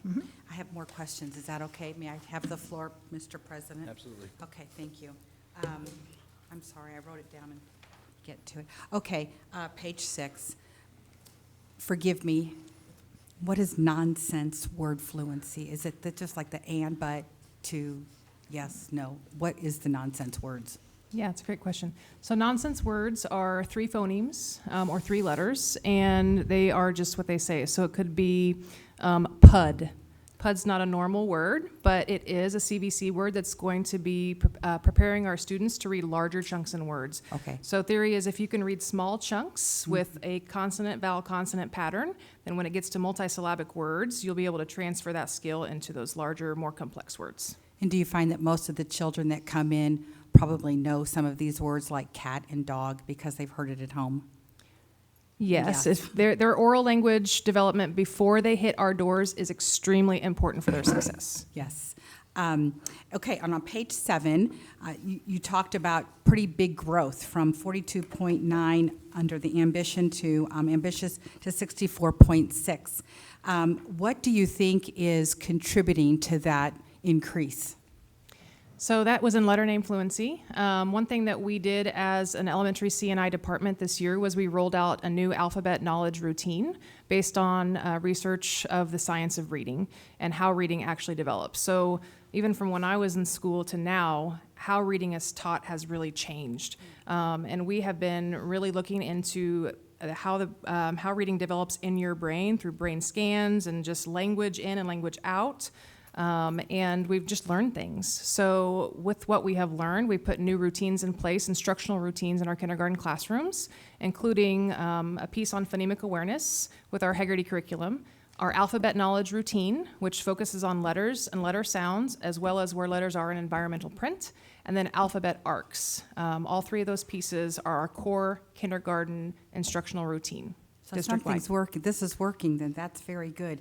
And is the board allowed to go and volunteer and read to our kids? Yes, all you need to do is visit with the principals at the Okay. schools, and I'm sure they love readers. Great, thank you. Thank you. Thank you, Kathy. Julie? As you said earlier, the way to teach reading has changed a lot, and you're learning a lot about the science of reading, and I think Gil even said it is rocket science. What I'm curious about is how are you, as those things are being learned, how are you getting that information to our teachers so that they keep updated with the new things that are being learned and the new ways that they are needing to teach young readers? Yeah. So in the past couple of years, we've started by increasing the amount of time we spend with teachers around structured literacy, which was a result of the state's dyslexia reform movement. But we also are starting or learning through letters, language essentials for teachers of reading and spelling, which is not a program, nor is it a curriculum. It is just teaching teachers the pedagogy behind how reading develops. We started that rollout a couple of years ago, and we even had it years ago in a different format. But it has been vastly updated, and it is much more palatable to the regular education teacher. It's no longer one full day of training where you go and your brain is just so full that you don't know what you learned when you walk out.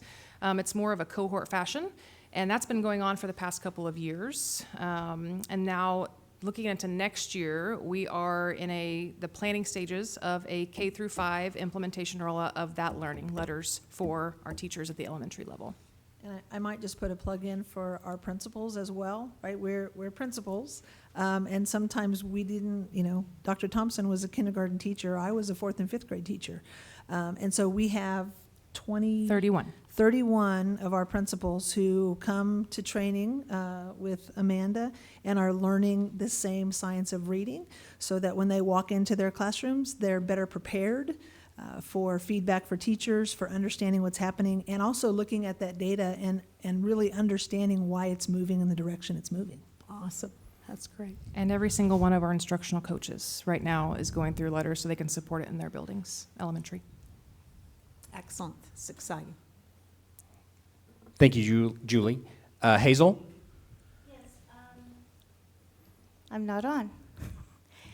Okay, so you've presented 4 different phases of the strategic plan, and my question is this unique to Wichita only, or are these implementations of these programs being done in other schools or other that you've made unique to Wichita? So the strategic plan is something that the community and board members built together as a unit. And once the goals and the things that people wanted us to work on, we went out and looked at what's best practices. So you look at other school districts, you look at who's our larger urban school districts, what is working for them. And so we began to do that, as well as all of the research that we learned from letters and about how the brain works and how you learn how to read. And we used all of that information in the curriculum department with all the brilliant brains that they have in there, begin to build these infrastructures for our teachers and for the system so that we could meet the objectives from the strategic plan. Gotcha. Thank you. Thank you, Hazel. I had a quick question on time frame. What is the time frame of, I know the assessments are done in April. When do we get our results? Usually we get our results probably the day before the last day of school. Sometimes it carries into the summertime. But you're talking about state assessments, right? Yes. Okay. And so we usually get them so we can give the sheets to the students to take home on the last day of school. So normally it's right at the end of May where we can get those scores to the students to take home. Then they scrub them. So that's the thing. So the scores come in raw. That's what they call them, raw. And then what happens is then Dr. Lisa Lutz and her team begins to scrub that data. So you may have a raw score, but as a district, we won't have the official scores released to us from the Kansas State Department of Ed till sometime in October, I believe. So we have individual scores released to students at the end of May, but we don't really know our district score until October. Okay. And I forgot my second question, so I'll go to Ernestine. Go ahead. Yeah, if I remember it. Well, I would like to make this clear, and I'd like you to, when we're talking about these things, these are local formative assessments that we do. I'm not on. Okay. These scores are about the formative assessments that we do with our students. These are not state assessments, right? Correct. These are screeners. So Okay. we give them 3 times a year to inform our instruction, yes. Yes. So that's a whole different thing than the state assessment that's a one shot and the kid moves on and we get the score in October. But these, we can use them to work on that individual kid and that individual student and change situation. Would you look on page 16, that top graph? Am I reading it correctly that in the first grade, looking at the red bar, that we had approximately 50% that were proficient, and that by grade 5, we are virtually 90% proficient? So this is accuracy. So we are just... in accuracy, yes. yeah. But yes, so if you look at first grade, and the blue would be in the fall, and then the red is going to be in the winter using the same... Right, I was yep. looking at this, at the winter one, just trying to say, okay, Yes. this much growth between years as opposed to first of the same year. So that if I look at the winter of the first grade, we have 50% that are accurate and fluent. Just accurate. Just accurate, okay. And then we have 90% that are accurate by the 5th grade. Correct. Fantastic. It is. Thank And you. So our goal shifts to fluency at that point. Now that we're This accurate, can we graph get was faster? confusing to me because when you were saying like the, from 5th grade at the front end to the back end, we grew 3%. It's like when you get close to 100%, you can't grow very much beyond, 90%. So this is great. Thank you. Thank you, Ernestine. I remembered my question. When did the state come up with the 1, 2, 3, 4 scale? I don't quite remember when it started, but I know it's been with us for a while. Yeah, so whenever, I'm not going to be able to give you the year, but they started the state assessment, and like a year or two after we had started with 2, 3, and 4 being proficient, then they shifted to just 3, 4 being proficient. And that's been, at least for the last, since, I guess maybe we can say from the year that we gave them the data, because that's when we started it, so 16, 17. I asked that because, and you started to answer it, is the 1, 2, 3, 4 proficient, I forget what 2 is meets, or is it below? I forget. It's usually basic. You're on. It's basic. On 2 is grade basic. level, yeah. 3 is like college and career ready.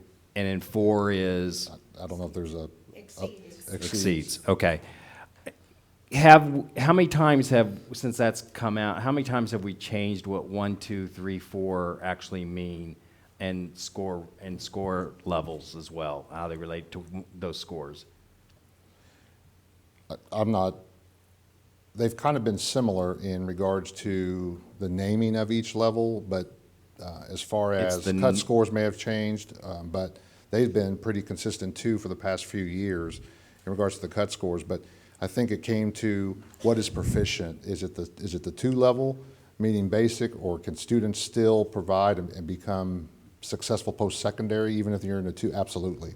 It's just right now everybody thinks that you have to have a 3 or 4, that the magic 3 or 4 in order for you to be successful after high school, which is not necessarily the case. And that's the achievement measure that we use when there are students in 2s. We definitely want to decrease students that are in the 1, because we don't want anybody in 1. We want the 1s to get out of the 1s and get into 2s, 3s, and 4s. But right now they just measure the 3 and 4. But as far as their terminology, it's been very similar for each particular level. Okay. Thank you. Yes. My cue is not. Oh, okay. Cheryl. Thank you. I'm sorry that I've been punching my button and it doesn't work. Sorry. I have a couple of questions. One is on it's page 12, and where you're talking about the relationship between letters and sounds, and then the fast bridge efficiency and so on. We are currently, we just took the middle one of the 3 assessments that we're giving, and our kids are, for example, for letter sound fluency, they're at 43.6%. Would, just so that I know what we're looking at, being at the midpoint of the year, would normal be 50%? So if it were a quarterly screener, I would say yes, we'd go 25, 50, 75, 100. But this is a 3 times a year screener. So we would like to see students, if we want to get to 90% by the end of 1 instructional year, we'd like that number to be closer to 60 at this second screener window, maybe even a little bit higher than that. Okay, Yes. so we've set our goal for ourselves informally that our mid-year screener would be around 55, 60, 65%, and then our end of the year would be at 90%. Yes. Okay. When we then are talking about the categories, and Kathy asked this question, but I want to ask it just a little bit differently. The letter name fluency, which is on page 7, where you said we're at 64.6% in those categories. Does that same percentage hold there? It's page 7, top graph. Box 13. Yes, box 13. The letter naming, I'm Yes. sorry, Yeah, you said there that we are 64.6% in the right categories. In other words, the ambitious and realistic categories total to 64.6%. No, the less than realistic has dropped to that. Okay. So, which means that we have more kids moving into that realistic and ambitious growth. So Okay. we're kind of seeing the kids go from, if you wanted to equate it to non-proficient, not where we want them, into making the kind of progress that we expect, or is ambitious, more ambitious than we would expect. Okay, so we really are seeing our kids at the kindergarten, 1st and 2nd grade levels and 3rd, moving in the right direction. Absolutely. And actually taking fairly significant growths of movement. Mhm. Even if they aren't totally right where we want them yet, they're getting way closer. Right, and we attribute that to that science of reading and those routines, those foundational routines that we're doing every day with word recognition on these exact skills. And that's what we want to be able to remind our public of, is that we're not just a one assessment district. We aren't just state assessment.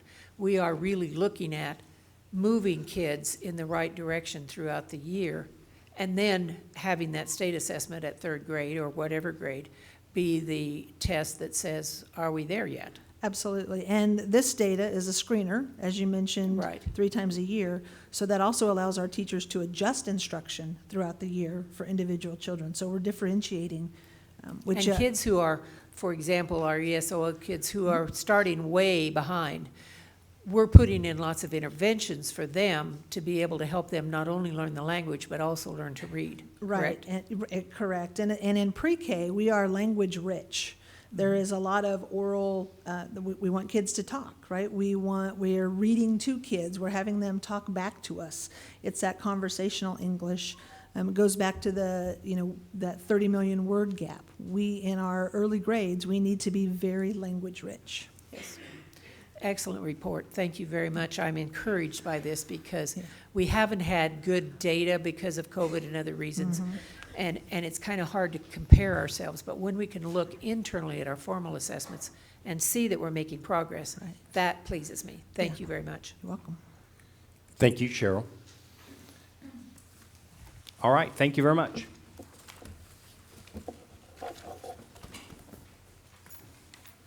Patrick, next item, please. Next item, under Education, 2022 Summer Programs.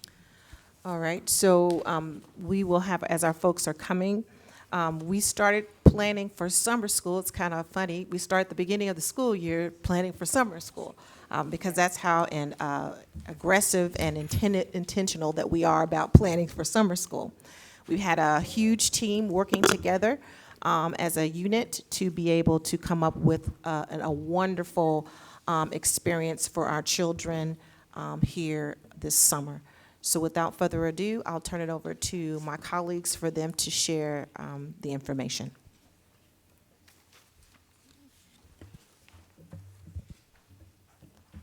They had me switching up the PowerPoint, and I'm like the least tech savvy person, and they were asking me to do that. I was like, oh, I hope it works. All right. Well, thank you so much, President Reeser, Dr. Thompson, and members of the board. My name is Aditi Stroot, and I'm with the Office of Innovation and Implementation. And I oversee the COVID relief funding that we've received that we refer to as ESSER. Because of this funding, we've been able to expand our summer services this evening, and we would like to take the opportunity to share a bit about the summer opportunities that we're going to provide. The challenges of the past few years have been significant, to say the least, but we do remain anchored in our strategic plan goals. Our 4 strategic plan goals are the foundation for our planning for summer school. Because of the additional federal funding, we were able to expand services last summer. So just to put some numbers to that, we served over 4,500 students in our different summer programming opportunities at over 40 locations and hiring over 1,500 staff to serve those students who attended. We do hope to expand even farther this summer and reach even more students than 4,500 plus. So to share a little bit about what we're doing at the elementary and secondary levels, I'm going to go ahead and turn it over to our executive directors for both of those departments. Okay, I'm going to go ahead and start with elementary. I'm Michelle Kuda, one of the executive directors for the elementary office. We're excited about our summer camp this year. We've put a lot of work into it, and it's going to be fun for kids. We're going to, and you see our little hashtag, Discovering Joy in WPS, Discovering Joy. So that's what we want to make it. We want to make it joyful for kids. It's going to run from June 6th to June 30th. It's going to be Mondays through Thursdays. We're going to go from 9 to 3, which is an extension from last year. We went 9 to 12, and this year we're going to go till 3 o'clock. We are inviting our pre-K 3-year-olds, and they will only go till noon. So we will be inviting all of the kids that are from all of our schools, all of our elementary schools, but they'll feed into 20 sites. We're going to, based on the winter FastBridge screener data in both reading and math, is how students were identified, and then we will place them in cohorts of groups of 15 at their site. The kids are going to get to participate in English language arts and math instruction that's designed to address the learning loss. And then they're also going to get the opportunity to engage in our social emotional learning, into some STEAM activities, and all while they'll be immersed into some rich literature. So here's an example of what our day is going to look like. The kids are going to come in, we're going to have breakfast, and then we're going to engage in our social emotional learning. We're excited about this. It's going to be literature-based. We're calling it literature circles, and we'll be working on self-awareness, relationships, social awareness. Then they will go into the decoding and the word recognition time. And this is that solid foundational work that you just recently heard of from our curriculum. Then, after that, we're going to give them a little bit of recess. They'll come back and we're going to engage in some language comprehension that will be literature-based. They'll engage in math fluency. We'll take 45 minutes for them to have some lunch and some playtime. Come back and we're going to go into STEAM, into camping. Then we'll do some connected writing, and we have camping theme extension time at the end of the day. So when we go to the next PowerPoint, we'll talk a little bit about that camping extension time. On Mondays, we're going to have virtual field trips where the kids will have the opportunity to go to national parks. On Tuesdays, we're going to have reading under the stars. This is where the students are going to have little flashlights, and we'll turn the lights off. We're going to have little campfires in the middle of the floor, and they're going to get to have that self-selected reading time. Wednesdays, we have some authors that are going to be reading to our kids, and these are going to be virtual author visits. So on Thursdays, we're going to have guest readers, and this is where the teachers get to invite guests to come in and read. So I'm hoping that you guys will get an invitation extended to come and read to our summer school kids. And then we have weekly themes. We're partnering with arts partners into our STEAM, into camping. They have such fun activities planned for our students. Week 1 is going to be based on the great outdoors. Week 2 is going to be all about lightning bugs. Week 3 is going to be about constellations, and week 4 is going to be about camping stories and songs. So if you were to ask what will the cost be for this program, there is no cost to our families. The students are going to have a free breakfast. They're going to have good instruction. They're going to have lunch. Transportation will be provided for students that qualify. We're going to have the STEAM activities with local artists. We have rich literature that they're going to be exposed to and have that opportunity to really dig into the literature. And they're going to have virtual experiences with authors and field trips. So it says students will receive an invitation. We have already sent an invitation out to the families. We had a numerous amount of students. We had 8,742 students that qualified for summer school.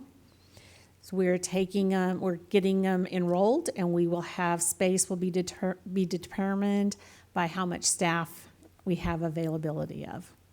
And we want a 1 to 15, and our enrollment deadline is April 29th. So this is our elementary summer camp for WPS. Good evening. I'm Lauren Hatfield. I'm the Executive Director of Secondary School, so the secondary version of Michelle Kuda, who just spoke. And Kuda's probably sick of me because we had to serve on the DCTA committee together, and then now we've had to do all the summer school work together. But luckily, it's a good partnership, and much of what we designed for middle school is very similar to what she just described for elementary school, but with more of a CTE and career focus and connection to community as opposed to the literature focus of elementary. So the dates are in front of you. We are going from 8 to 2.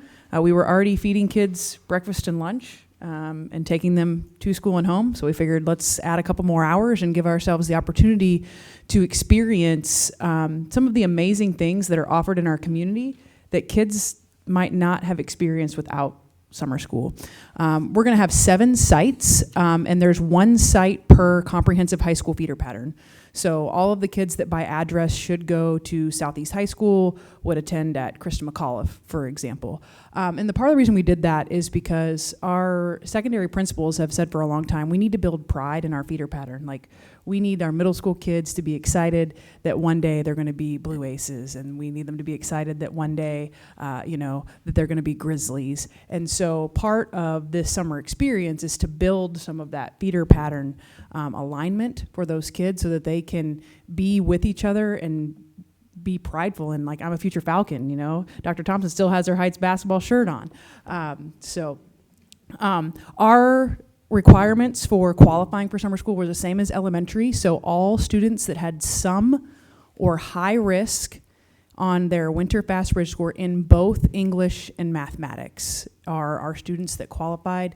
We have 4,662 middle school students who qualified for summer school this year based on that data. And 4,662 to be precise as the former math teacher. So students will participate in language arts and mathematics instruction in the morning, and then the afternoon is going to be activities at the school and in around the community. We also have themes for each week. Not all of the sites will be at the same theme at the same time because the zoo said, no, you can't bring 1,000 kids to us at once. So we're rotating the themes so that the kids aren't all going to the same place at the same time, because places can handle 200, 240 kids, they can't handle 1,000. So our themes are, and because we like alliteration, animals and agriculture, athletics and activities. So to really showcase, the athletics and activities is to really showcase all of the opportunities kids have to be involved at our high school in a variety of ways. We've been working hard with Mr. Means and Mr. Chastain on getting a showcase for that ready. College and career with CTE focus, so showing off all of the CTE pathways that we offer in our high schools that students in middle school don't necessarily know about. But so you mean I can go and be in a fire science program at South High? You can, and show them that when they're in middle school. And then a STEAM, which is science, technology, engineering, arts, and mathematics. So the STEM is pretty popular. The A just adds the arts into STEAM. So a little bit of a daily schedule there. Breakfast. Our home-based time is going to be built around trying to build grit, resiliency, and goal setting in students. If you've qualified for summer school, you've probably missed a connection to school in some way, shape, or form. And we want to build academic success by building connection to school and community. And so they're going to be in that same home-based group every day and to build some community and some excitement around those things. So they'll have a math and ELA rotation in some form or another. And if you're curious as to what standards the instruction is going to be based around, there was a handout that you were given that has ELA standards on one side and math standards on the other side for middle school. It looks like this. That will give you exactly what standards of instruction are going to be covered this summer in those 2 morning times. So a little lunch and then afternoon activities. And what are afternoon activities? On Mondays, those will be virtual visits, because if we tried to go on a real field trip on a Monday, that probably wouldn't go over very well because they haven't seen us since Thursday. They'll do STEAM projects. So we've ordered for every single kid one of these STEM kits that look like this from a local, Pittsburgh, Kansas STEM education company. And so each kit has 5 projects in there. So, for example, creating catapults, and it has a booklet and all of the materials you need to build a catapult. And another example that I think the kids will be really excited about is creating a vehicle. And so they're going to make a car, design a car, and then we're going to use the math and English time to help process some of the things that they did with their car. So English prompts are going to be built around, okay, you built a car. And then the math work is going to be, okay, let's do some testing with this car and gather some data so we can do some math work. But there's 5 in here, and we only have 4 weeks. So one of the projects they will get to take home and do after summer school is over. So we ordered enough of those for hopefully every single kid, and we might have to order more. So what's the cost? Free. Everything's free. The STEM kits, we are not charging at all for summer school. So thanks, Dee Dee, for making that happen in the Office of Innovation. I'm still trying to figure out how I can be a middle school, summer school participant because of all of our community partners that we've talked to. And so Dee Dee is gonna so most of those you probably recognize. One you might not is the computer with the globe in the middle. That's the Skype a Scientist organization. And so scientists from all over the world will do a virtual call and talk about their career and what's going on and their expertise in speaking to a certain age of students. So these will all be scientists with an expertise in speaking to middle school kids. So like I said, like the Music Theater of Wichita, we're partnering with them. They want to talk about, there's a lot more that goes into a show than just the people you see on stage. So maybe you're interested in sound mixing. Well, you can do that. So like I said, I'm trying to figure out how to go on all the field trips. So maybe I need to take a fast bridge and get a some risk or high risk so that I can go because I'm so excited about it. So, the enrollment deadline is the same. Friday, April 29th. Our staff is going to be our limiting factor just because we have over 4,500 kids that qualify. So our staff is going to be our limiting factor. We hope we can offer it to as many kids as possible, but if we can only hire 200 staff, well, that's going to limit how many kids we can serve for summer school. But we've done some really creative things to try to open up the staffing model as much as possible so that we can get as many students served that want to sign up as possible. We were actually checking the numbers right before we walked down here. In just middle school alone, 499 kids have signed up already. So in just middle school alone. So we're pretty excited about that. And then I wanted to make sure you guys knew every Thursday afternoon from 1 to 2, the kids are going to do a learning showcase. And they're going to show off their project that they made and all of the learning that they've done that week in kind of like a science fair sort of model, but a learning showcase. And so all 7 of our sites will have that every single Thursday. And you are more than welcome, community members are more than welcome to come and see what those kids are doing during that time because it should be pretty fun and exciting. So I'll probably rotate around 7 schools as much as I possibly can every Thursday afternoon. Now high school. High school has really 3 different versions of summer school that a lot of people confuse because there's 3 different things going on. So we're going to try to make sure that we eliminate the confusion about those 3 things. So the first one is called what we call ELO, we refer to as ELO, which is Extended Learning Opportunity. And what Extended Learning Opportunity does is it gives students a chance for an F to never show up on their transcript. So if a student has between a 50 and a 59% as their final grade, let's say in English 3, they can attend Extended Learning Opportunity and they can try to show mastery in the standards and areas they didn't show mastery in during the semester so that their grade goes to a D and the D goes on their transcript and the F never goes on there. So that they don't, because it's in 1 week of time. They have to show this mastery. So it's basically extending the learning opportunity for 1 week so that those kids have an opportunity to get a D instead of an F and earn that half credit that they need. So we offer this in all the core subjects, math, science, English, language arts, as well as financial literacy because it's a graduation requirement, PE foundations because it's a graduation requirement. So those core subjects. That's offered at all of our high schools, and we will offer that the week following Memorial Day. So May 31st through June 3rd. In the past, ELO and regular summer school have overlapped, and so kids have been forced to choose, and teachers have been forced to choose which one am I going to teach, and kids don't know that they qualify until the very last minute because it's based on their final grade. And so we separated them so that teachers could teach both, and kids could go to ELO and regular summer school should they choose. So that leaves us to Learning Center. So how is Learning Center different than ELO? Learning Center are kids who are taking classes in our Learning Centers now. So they've, for example, they failed English 2, and so now they've got to retake that class through our Edgenuity Learning Center platform. This is an opportunity for those students to keep working on recovering those credits over the summer. So we're not shutting down the online Edgenuity learning platform during the summertime, and allow them to keep going and keep making up those credits. Our Learning Center teachers that already run our Learning Centers during the school year run our Learning Centers during the summer. And so we open that in the month of June for students at all of our sites. We will have an off-site option because we're not going to be able to provide transportation for high school because we're providing transportation for K-8. And so we want to make sure we don't limit the student opportunity. We don't want transportation to be the limiting factor.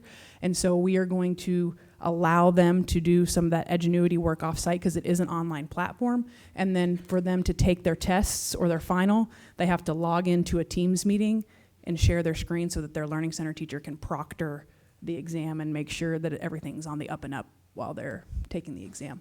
And then after June, it doesn't make sense to have all the sites open and all those teachers working because most students have finished up the courses that they've been working on, and the students need a little break too. But we do keep one site open in the month of July to do the same thing. And so then we funnel all those kids left that you're still working on that English 2 credit into one Learning Center so we don't have just as much action going on all over the city.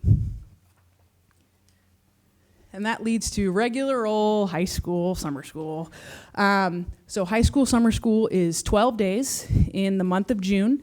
And so June 6th through the 23rd, it's 4 hours in the morning and 4 hours in the afternoon. So it is a long time, but they're earning credits for this. Unlike elementary and middle school where it's an enrichment experience, they are earning credits. And so they take first semester classes in the morning and they take second semester classes in the afternoon. So for example, if you take English 1 and you need to take both semesters, you take English 1 fall semester in the morning and you take English 1 spring semester in the afternoon, you'd be there all day long. Other students take half credit classes. So if I only just want to take government, I'm there for 4 hours.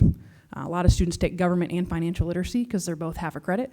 So it's their whole day, but they get a government credit and a financial literacy credit. We have 3 sites for that. We kind of rotate the main site between the high schools that are kind of in that central vein of the city. So North High, here at North High is going to be our main summer school site this year, which will offer all of the courses that we offer.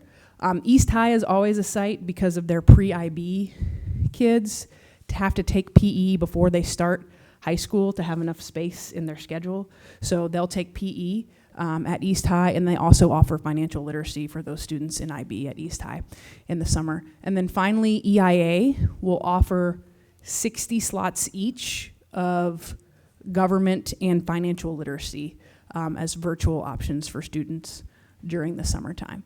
So some classes you can take for original credit, so you can take PE Foundations, government, and financial literacy for original credit, meaning you've never tried to take this, it's not on your transcript at all. All the other classes that we offer in regular summer school are recovery credit, meaning that you've failed those already. The enrollment for high school opened today.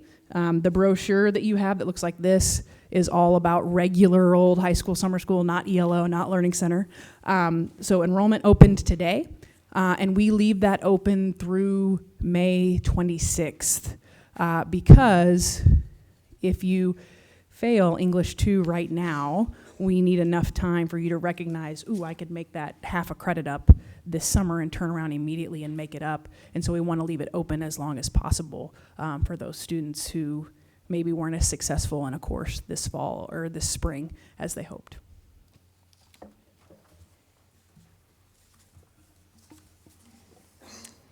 Thank you, Lauren and Michelle. In addition to the programming that they shared, we will continue on with several of our existing programs that we've had for the past several summers. For example, extended school year, scope, and stealth programs. We have enhanced our Within Reach program that started last summer for our students with disabilities who may be in danger of not graduating. And we've added a new program to target our 9th and 10th grade newcomers where they have an opportunity for original credit.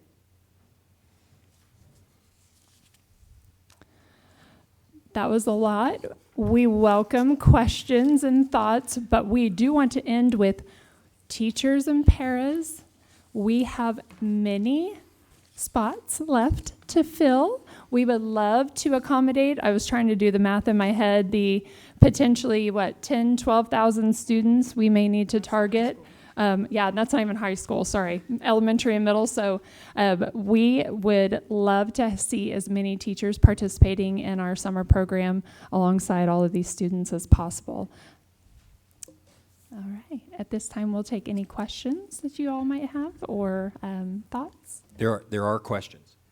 I think I asked this question last year too, so I apologize, but it's probably good for the public to know that too. Kind of give a recap of, you started to touch on it, how many students that probably need summer school or need some form of summer school, and you mentioned 10 to 12,000 secondary? No, I was going to say that's high. I misheard that number then. Yeah, Kuda, do you know what the elementary number is? So for elementary, we had 8,742. That's how many students we had last year, or That's how many we have invited for this year.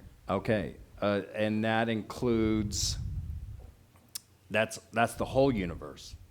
And we're probably not expecting all 80, because it's still voluntary, correct? Correct. So you're not going to get all 8,700 students. No, we wouldn't have the capacity to be able to do that. But yes, these are the invites that went out, but there are students that will be attending specialized programs that Dee Dee shared at the end. Sorry. These are the students that we invited through the Fast Bridge, but there are students that are invited to the specialized programs that Dee Dee shared with us at the very end, too. It's interesting that we chuckled a bit on saying we don't have the capacity. It's one of my goals is someday to have the capacity. I'm not even sure why we take summer breaks, to tell you the truth. I mean, you look at some of these scores, and it shows that we really need schooling far more than what we're doing. I'm not saying year-round, but I'm just saying that we need a lot more kids in summers. Yeah, I understand. I understand. Let me get back to my original question. Thank you, Ernestine. So 8,700 students potential elementary. How many secondary? We have 4,600 middle school kids. It's not as clear cut in high school because it's not based on a winter Fast Bridge. It's based on their academic success in previous semesters or this semester. And so high school is much harder to judge. And some high school kids are taking original credit and they've never failed. And so from K to 8, we're looking at about 13.5. And if I read the locations correctly, about 47 locations throughout the summer.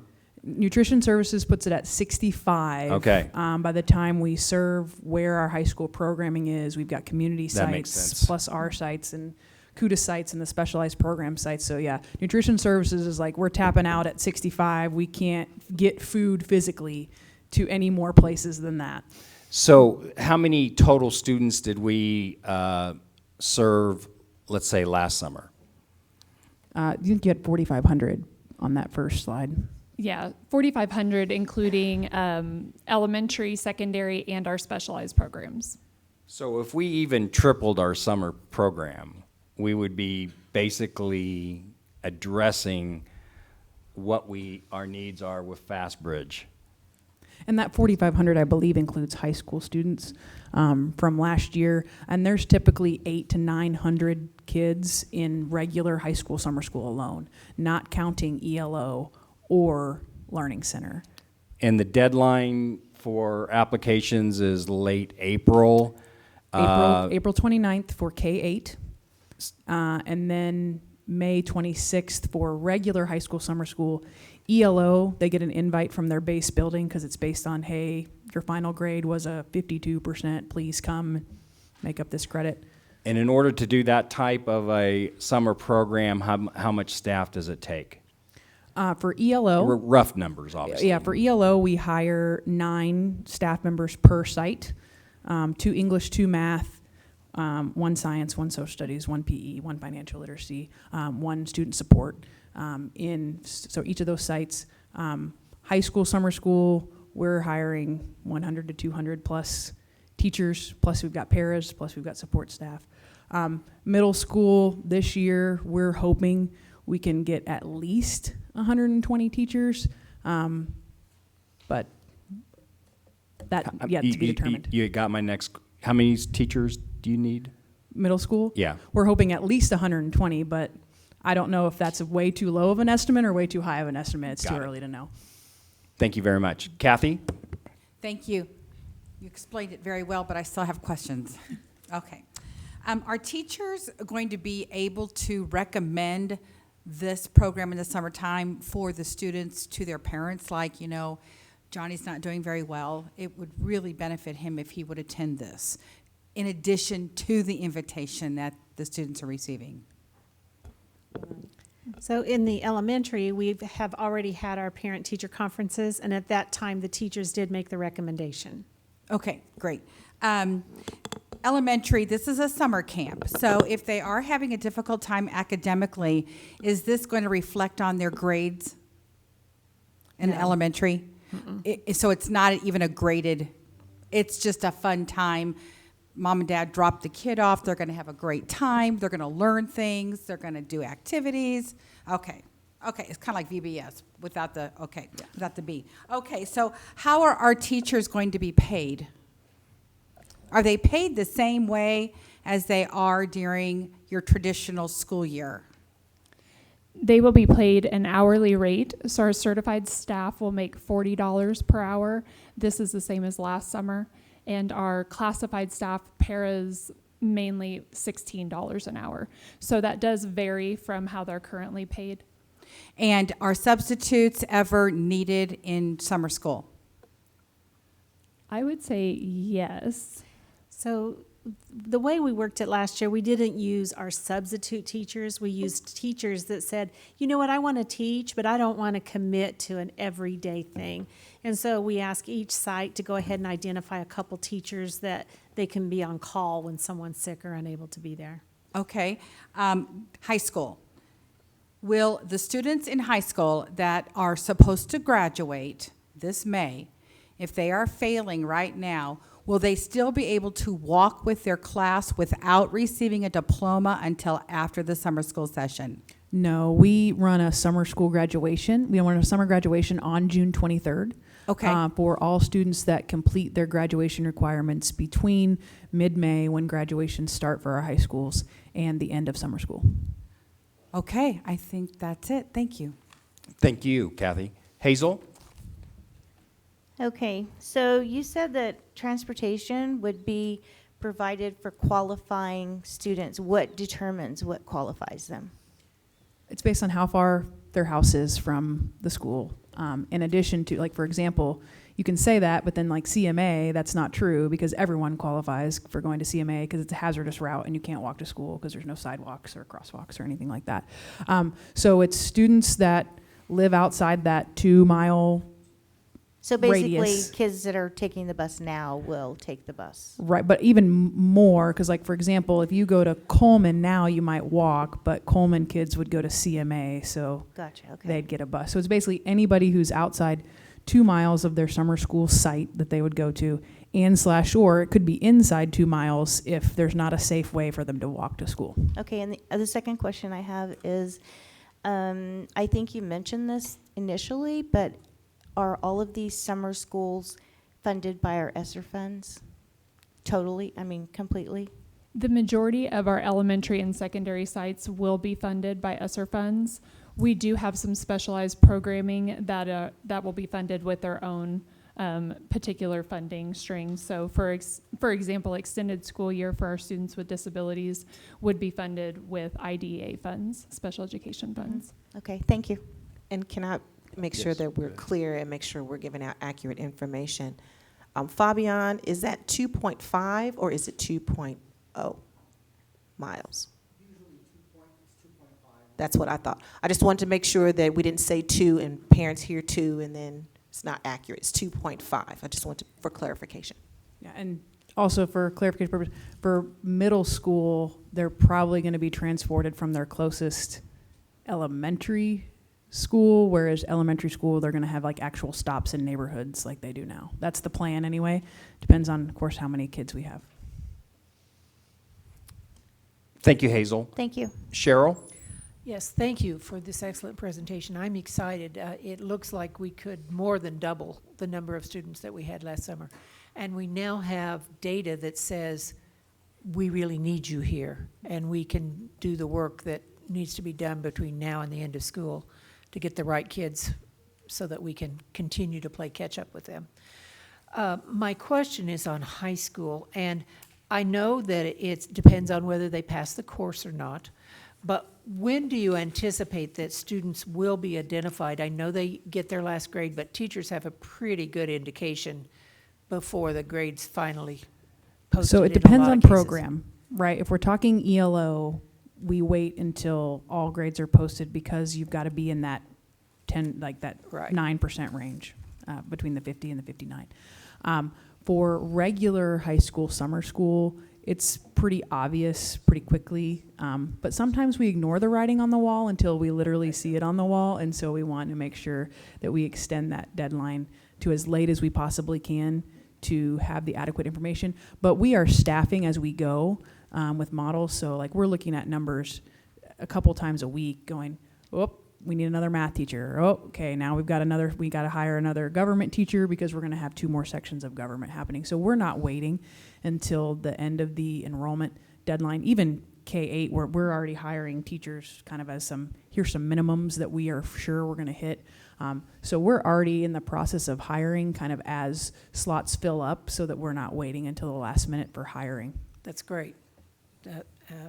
I think this is an opportunity for our kids, and I hope that they take advantage of it because it's a win-win for them. Thank you. Thank you. And thank you, Cheryl, for clarifying that, that our efforts here are doubling from last year. So thank you. Ernestine. Quick question. Are the kids, like, for example, 5th grade, those that are coming into the 5th grade or those that just finished 5th grade, for example?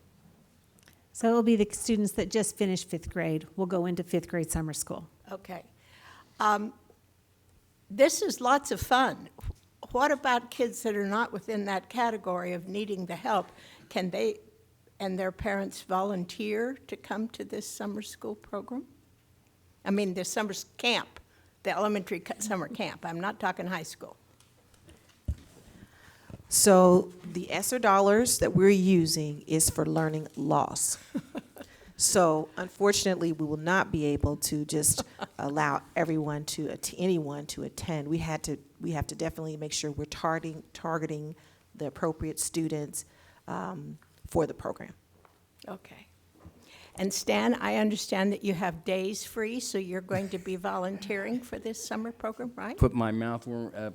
Put your money where your Yeah, mouth is. exactly. Put your body where your mouth is. Now, I will say this, there are some programs that are in our specialty programs, and I'm looking up at some of my colleagues up here, and I don't have my list in front of me, but there are some special programs that more students that may not be able to qualify for the camps that can go into those other special programs, and absolutely, they are welcome. Okay. Thank you, Ernestine. Diane? On slide number 5, for the elementary students, we have the SEL literature circles. Do you guys have posted what books are going to be read to the students, or can the board get a list of the books? We can definitely get a list of the books. Right now, what we have are a team of teachers that are building the curriculum, and so they're selecting the books, but we are pretty solid on our book selection, so yes, we will get that to you. Okay, yeah, I'd appreciate that. Thank you. Thank you. I think that's all the questions and comments. Thank you for your efforts.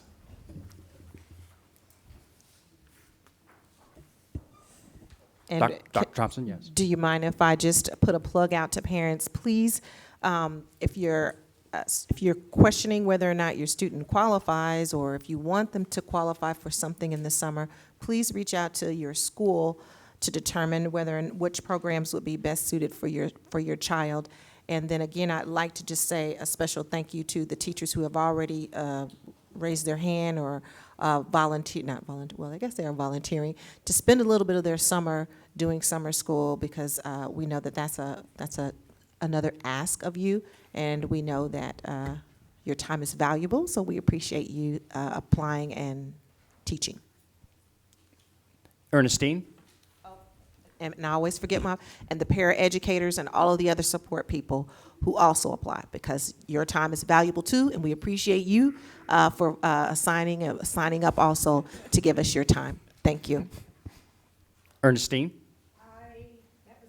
Okay. We are 2.5 hours in, so I think we'll go ahead and take a 10-minute break, and then we'll be back in 10 minutes unless there's an objection from the board.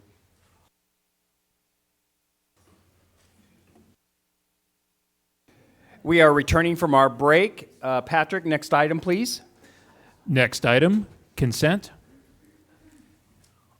On the consent agenda, Hazel, do you have any items you need to pull? Yes, I will be pulling number 5 under finance, number 5, and under miscellaneous, number 3.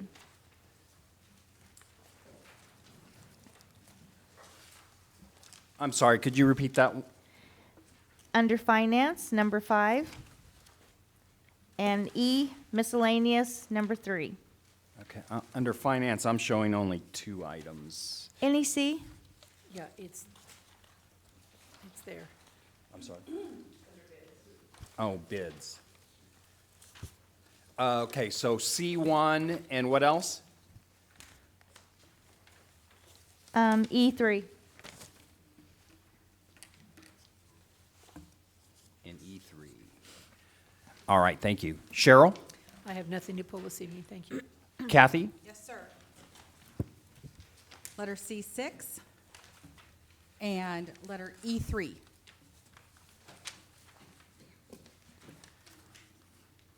And Hazel, what was your E item?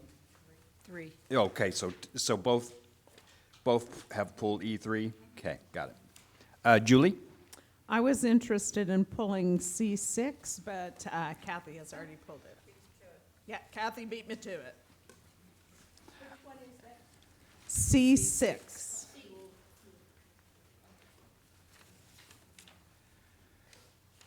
I have no items to pull. Ernestine? I have no items to pull, please. Diane? I have no items. Okay, I would move to adopt the consent agenda except for C1, C6, E3, and I'll second that. I believe that's it then, yeah. Moved by myself, Stan Reeser, seconded by Julie Hedrick to adopt the rest of the consent agenda.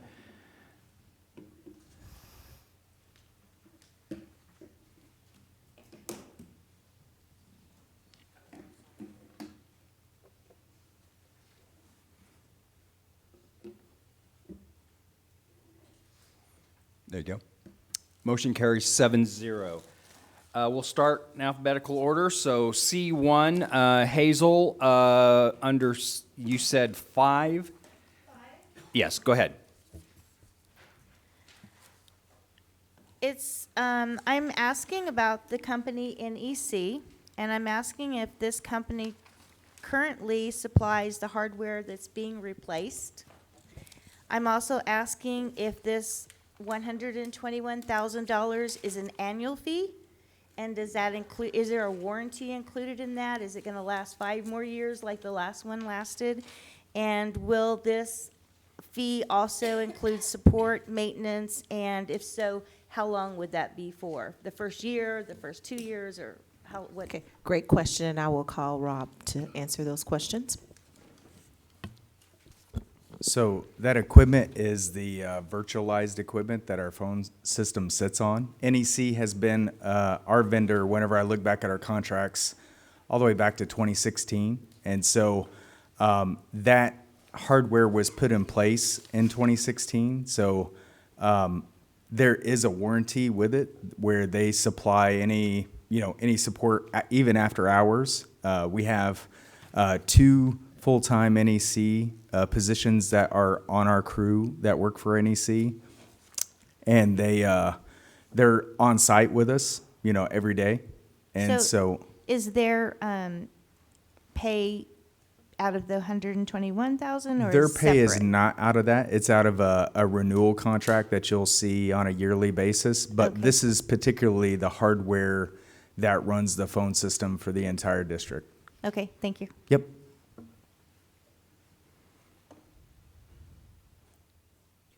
Oh, is it an annual fee? No, it's just that one time. One time? Yeah. And how long is? does 5 it- years. Oh, it's 5, so it's good Yeah. for 5 years? Yep. Okay, thank you. Hazel, do you want to make a motion to approve that, or? Yes, I will make a motion to approve. I'll second. Moved by Hazel, seconded by Cheryl. Sorry.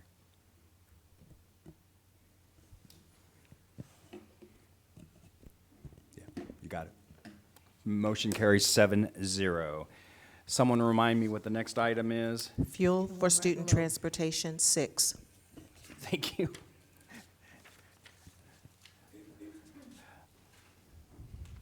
Let's see, it was pulled by Kathy and Hazel. Kathy and Julie. Kathy and Julie. You okay, Uh, Stan? Yeah. I have too many, I wrote myself too many notes and trying to keep track of it. Kathy, you want to start? Yes, sir. See if it's the same question as Julie's. Okay, first of all, number one, is this because of the cost of fuel that has gone up exponentially? Number two, is this also for the summertime with this fuel because we're going to continue to drive our buses, and I'm assuming pay our bus drivers too, and is this temporary, this $750,000, is it temporary? And what are we paying now? Did you get all that, Fabian? Before we get started, Fabiana Medeiros is the Division Director of Operations. I do want to give you a little bit of a background as to why we are taking this move. Traditionally, the way that we've done fuel daily is we typically request quotes from a set of suppliers that are typically in the area that have registered through our system. And so the way that fuel works, we have 2 bus lots. Now we're buying both unleaded and diesel because our buses take both types of fuels. What happens now is those lots call us, let us know, hey, our diesel's running low, and then typically we let our vendors know the day before. We request 4 quotes, and then from that we select the supplier based on pricing. And so that happens typically 3 to 4 times a week, sometimes every day. As you know, there's 2 tanks in each one of our lots, one for diesel, one's for unleaded. And so it's kind of a very complicated process. The challenge that we've been facing over the last year has been the ability of our local suppliers to provide us fuel on time. And so we've had a couple of occasions where we've requested quotes from our suppliers, and they have either we got no response, or or they cannot deliver on time. So for instance, a couple times this school year for our unleaded, we've actually had to tap on a contract that First Student has with a local gas station, and we actually had to send our buses to go fuel at a gas station because our suppliers could not get our fuel to us on time.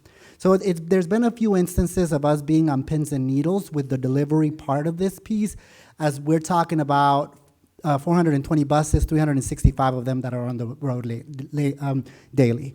And so because of that, our transportation director, I sat in my office going, are we going to get fuel or not for a couple of instances?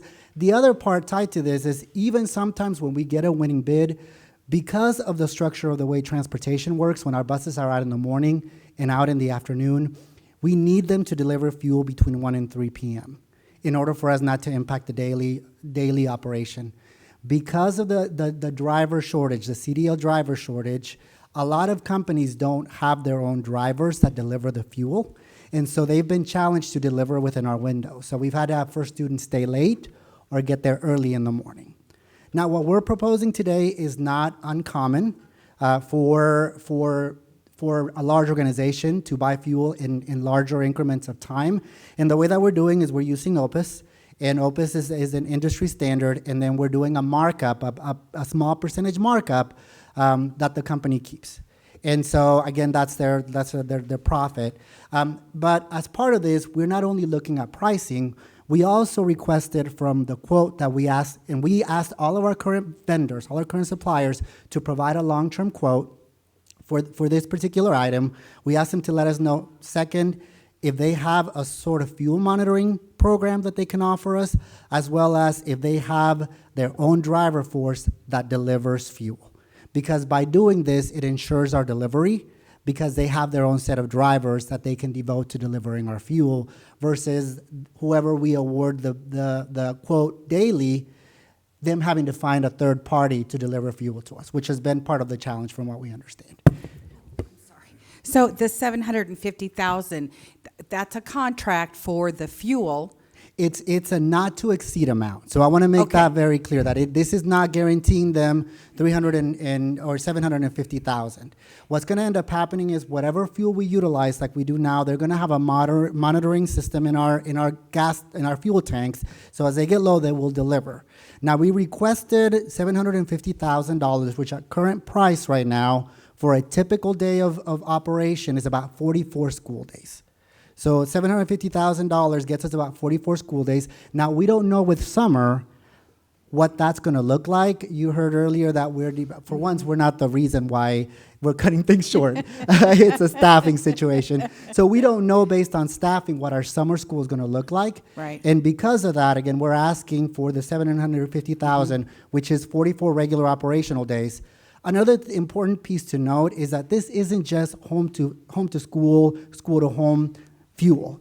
This is used for every single type of transportation that First Student does. So this includes field trips, it includes sporting activities, anything that we use for First Student. So it's tough to gauge sometimes, because on high field trip months, we see our fuel consumption go through the roof, and then sometimes it goes down. So again, we have trends and we keep track of all of that. But this is, again, a not to exceed amount. What we'll do is we'll track this for the next 3 months.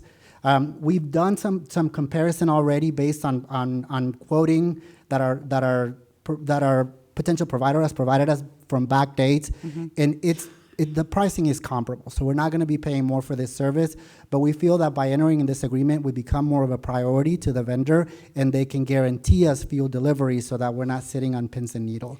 On top of the fuel monitoring piece tied to that, eliminates the daily component of people calling and saying, okay, we need fuel for today, and then we have to put out a quote and so it eliminates that daily process and simply makes it seamless, and then we'll be able to monitor. At the end of these 90 days, we will come back and report to you what the actual fuel consumption was, and what the cost was for those 90 days.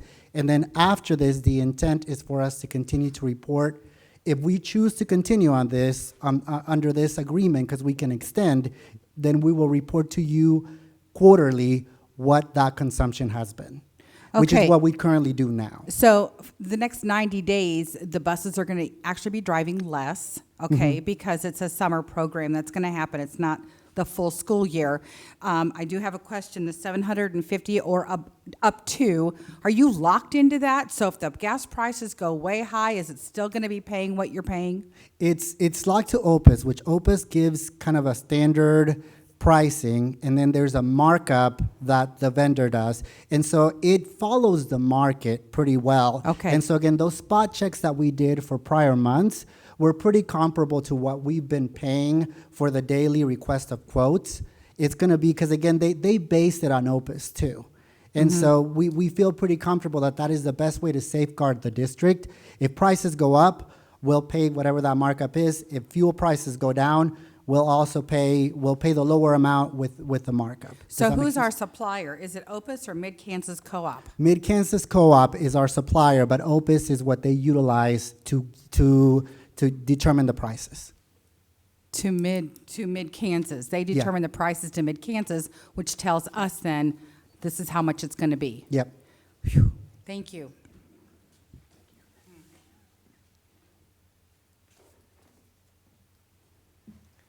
By the way, Fabian, you answered my question, because what my question was is why are we doing something different than what we historically have done? Because I know historically we've had great success with our other programs. I agree. So you answered that question in your opening comments, so thank you very much. Hazel? Yes, I have a question. This has to do with summer school and busing for summer school. Okay, sorry. This has to do with summer school and busing, and I'm wondering, will we use ESSER funds to pay for gas for the summer school since Yes. summer school is at risk? Yes, we are going to be utilizing ESSER funding, is my understanding, to pay for summer school transportation. Okay. With that said, I think that the people Hold assume- on, Fabian. I believe we can pay for like the transportation. I'm just not sure about the fuel, so I'll let the expert talk. ESSER is a little bit wonky. You can pay for some things, but then you can't pay for others. So I just want for the community's consumption to be accurate. So Susan Willis, Chief Financial Officer. So we can use ESSER. The question is going to be, will we want to use ESSER, or will we want to kind of exhaust the full budget capacity in the available funds? So certainly we have, on almost all of the spending we've done in this past year, we first are trying to preserve as much of the ESSER for those high needs areas like summer school teaching, summer school support. Transportation has some remainder in their budget lines. We want to exhaust those first before we would go to ESSER, because that money, again, is at the end of the budget year has to either, if it's in the general fund, it goes away. If it's in the supplemental general fund, it goes to an offset of taxes. So again, making sure we are making good decisions for the district and maximizing the life of the ESSER funds. Those are decisions that budget will make as we approach the end of the fiscal year. So that's why you see in this agenda item supplemental general and special ed, because we want to maximize that. We get 80% reimbursement on the special ed pieces, so again, we would definitely want to use special ed funds to the greatest extent possible. And I'm also going to just reiterate, the ESSER funds really are to be used for trying to ensure that we are addressing the learning loss for children. So at every cost, we're going, and making sure the conditions were safe for them in ESSER 1, 2, and 3. And so we want to make sure that the majority of that money, all of it really, is spent on learning loss for children and then fitting within those 9-12 categories that they have identified as expendable line items for us to spend those dollars.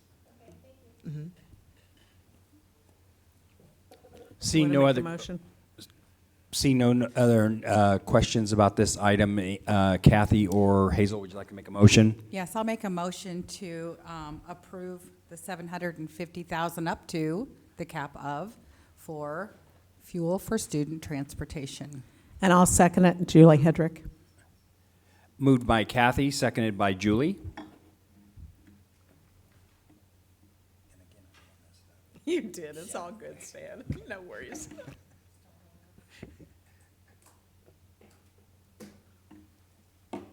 Motion carries 7-0. Next item is C3, KASB membership. And who pulled it? Okay. Okay, Hazel, go ahead. Okay, can you please explain to me the what the Kansas Association of School Board is and how this fee is determined? And is membership required or recommended? And what exactly do we get for this fee? No, you go ahead and start. Yeah. This organization is membership dues for all of you on the board. It's the Kansas Association of School Boards. This fee is generated, I'm gonna try to get all the questions. If I miss one, tell me.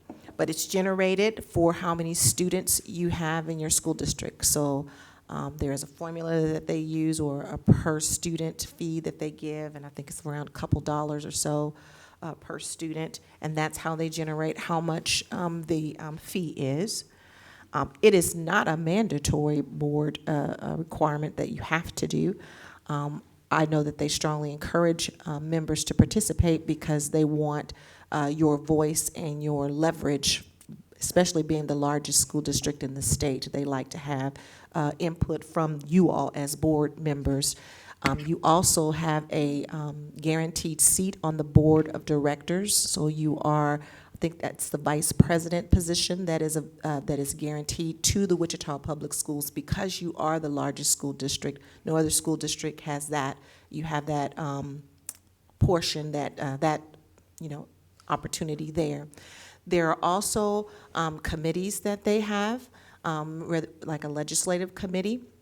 I know that Mrs. Crable sat on that as well. I think Julie is currently our vice president at the KASB. I know that there are nominating committees and many other committees that you all are involved in. And as Ms. Ernestine likes, and she can speak to it if she wants, but that legislative piece really is a voice to really work collaboratively with the legislators on issues that that you all as board members bring forth to that group to be able to advocate for you on behalf of the school district. So it really is a strong collective voice when they go to Topeka or any other organization that would like to have opportunities to engage with KASB. There is tons of professional development, such as negotiations. There's things on law. There's things on superintendent relationships with boards. There's all kinds of professional development. You name it, they probably have it for you to have the opportunity for professional development. And if they don't have it and you want it, they'll develop it for you. I do know that. Okay. There's so much I could just go on and on, Okay. but those are a few things that they offer. So I have one other question now. So I understand the women's conference that we went to was sponsored by them, right? That is correct. Okay, and then, but we had to pay a fee to go, so. That is correct. So there are, when you attend some of their, not all of them, but some of their trainings, there is a fee for non-members, and then there is a fee for members. Okay. So your cost to attend the conference was less. Mm-hmm. Than someone that was not a member of KASB. And then there are some things that you can attend that there is no fee, but then there are some that you do pay. Okay, thank you. Also, the final thing I should say is that there are they do have attorneys that are there that are also available to any of the board members and staff by having membership there as well. Okay, thank you. Mm-hmm.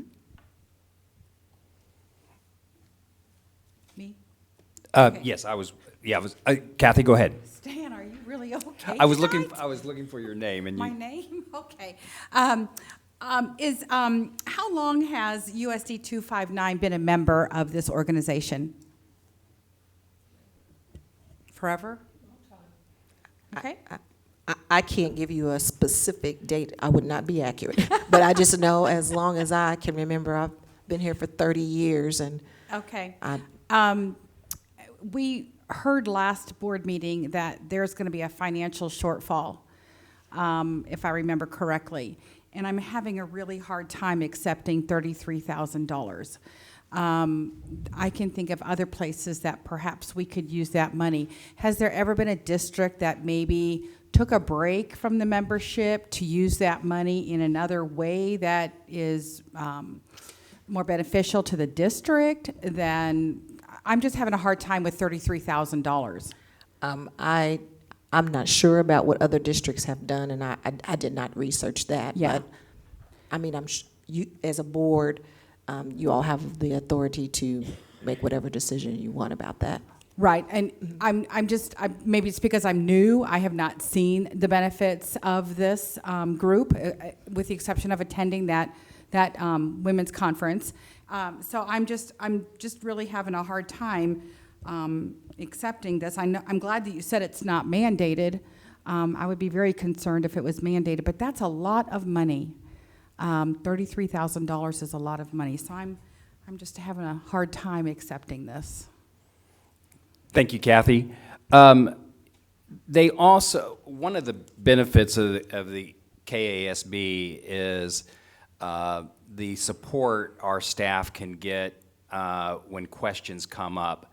An example, and I think this also addresses your question of money. When we were changing our policy on diversity, was that the diversity policy? Okay. I believe it was the diversity policy. We called the legal department of KASB.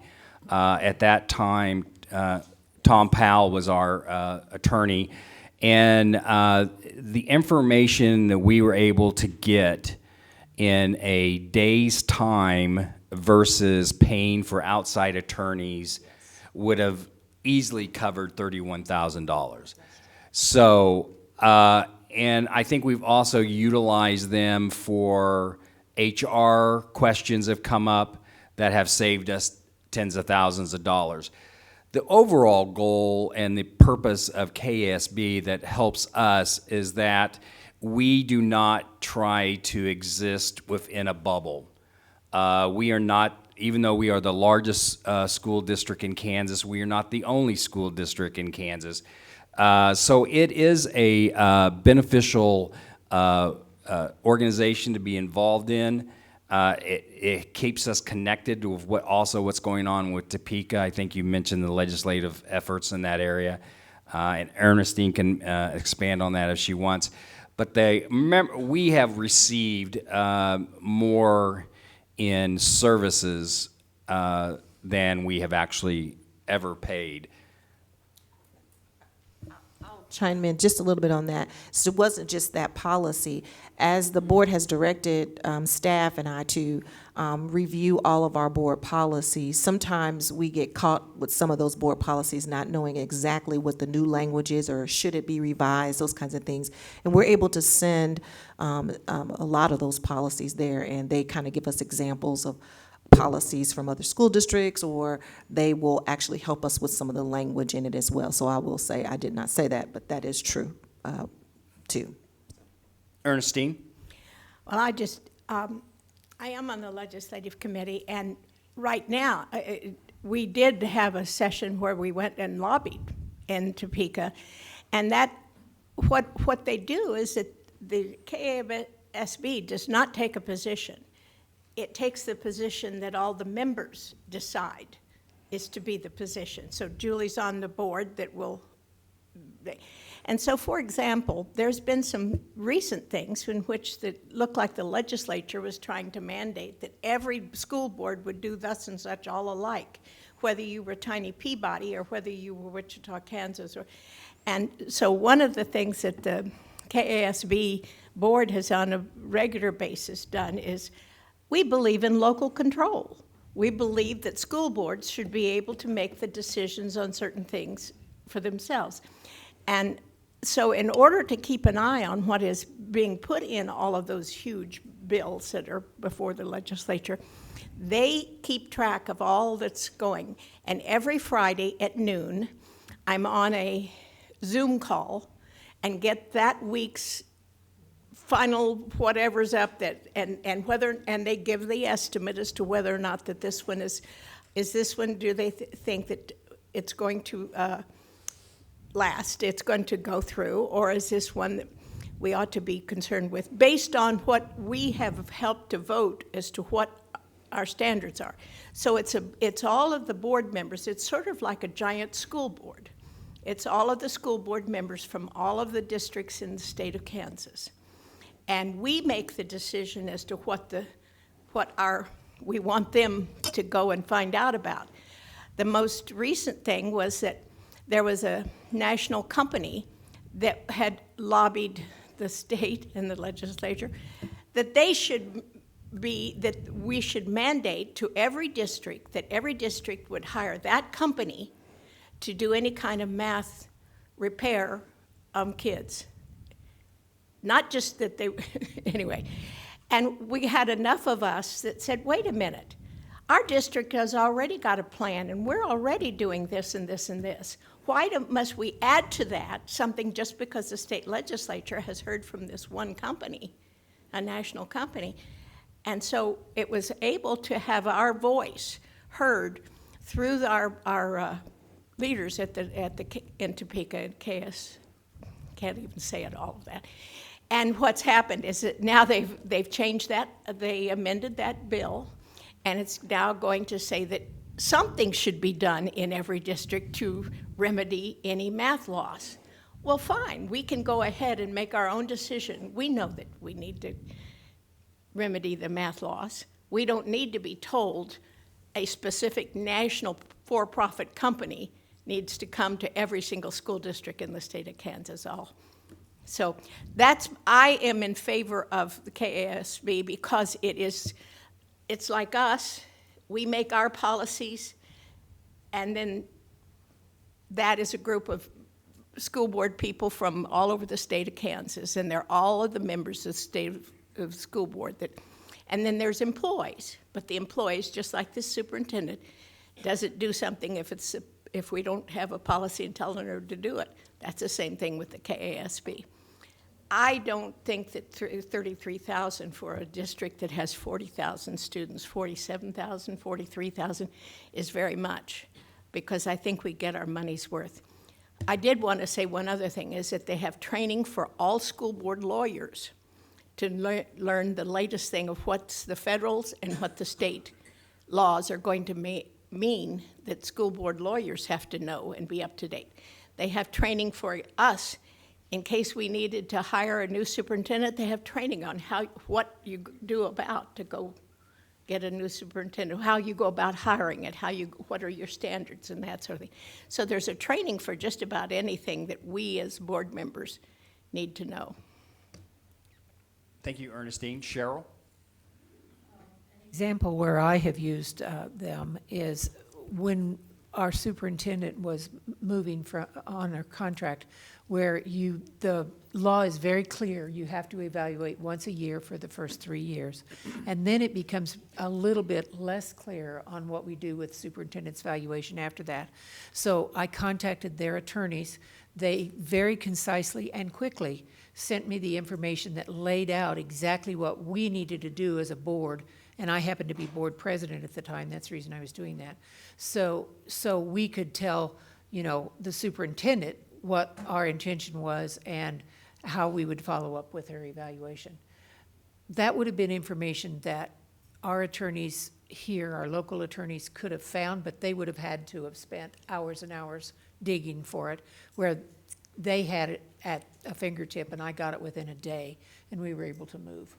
So I think we do use their services much more than maybe the public realizes as things come up. I have been to several of their trainings over the years. They even came down here when we had new board training and provided some training for all of us as we brought all you on. And they've done that every time we've had new board members. Cheryl, do you want to, since we've all had a chance to go around once, do you want to make a motion? Yeah, I move that we accept this. Did you start to say something else? I did. I'm sorry. I've got Kathy on my board. She will get a chance. I'm just trying to get a motion on the floor to get moving on the motion part. Okay. I'm okay with making the motion. I didn't pull this, but I'm certainly okay with making the motion that we accept it. And I'll second it. So now we have a motion on the floor to adopt it. But Kathy, go ahead. So the training and the superintendent, and we had to call and get counsel with their, so what I'm hearing is that our in-house counsel could help us, but it might take a little bit longer when you might need an answer right away. Is that what I'm hearing? Well, in that case, that's true. Okay. I don't know that that's always true. We have very competent counsel. Yes. And I certainly trust their decisions, but in this case, I have it right at my fingertips or I have to research it. And how often does that happen? How often has the board had to reach out for legal counsel to KASB in the last 3 years? Well, I did at that time. When we were hiring a new superintendent, again, we reached out to them for guidance on the procedures, and they came through with the information for us. So just in my tenure, there's 2 examples of it. Okay, anybody else? Well, I was going to say the other thing is that all of those conferences that we go to, I didn't know that you, at the women's conference, that you had to pay a fee, because every other conference that we've gone to, once we were members of the KA, we from Wichita go for free. I mean, it's paid for by our Membership, dues. by your our dues, membership, right. yes. And so that I have called them numerous times for questions, not legal questions, but some other questions. You know, how many school boards are doing thus and such, and do you have an example of what their policy was on such and such? And they were able to get it to me just like that, where I would have had to call all the school boards in state to get. Yeah, I'm just really having a hard time with the amount of money. That's where I'm at right now. Yeah, and I understand that, Kathy. I think coming up with an exact number on how many times we've reached out to them is almost impossible to come up with. But my original point was, whether it's 1 time or whether it's 10 times or whether it's 100 times, we've easily recovered that $31,000. That was my only point. Ernestine, you had clicked in, but did you cover it with that one? I covered it. Okay. All right. We Can have we a call motion. for a vote? Yeah, we have a motion on the floor, and there's no other Did speakers. somebody second it? Yes. Okay.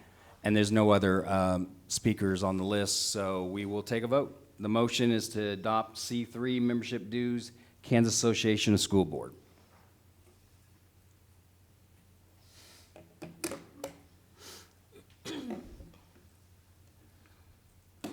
Motion carries 6-1 with Kathy Bond voting no. Thank you, everyone, for the consent agenda, handling the consent agenda. Patrick, next item, please. Next item, after consent, policy. First review, proposed consolidation of learning services policies.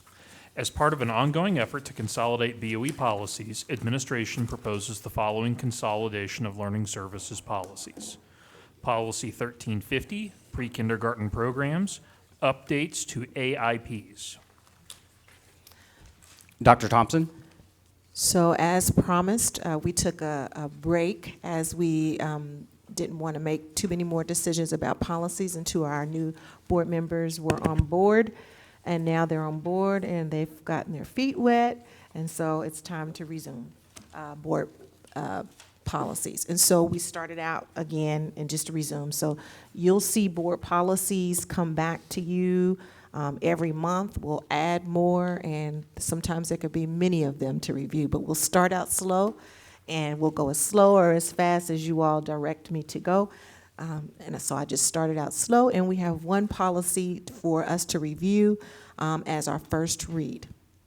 And we'll take any questions or comments around this policy and return it back over to our president. And the reason why she mentioned first read is what we will do tonight. This will not be a final approval on this policy. This will be a first read, and any suggestions we have from the table, or if you're opposed to it, or whether you support it, this is the time to speak. And usually it can still be brought up and changed on the second reading, but this is the first reading, and this is your chance to have your input.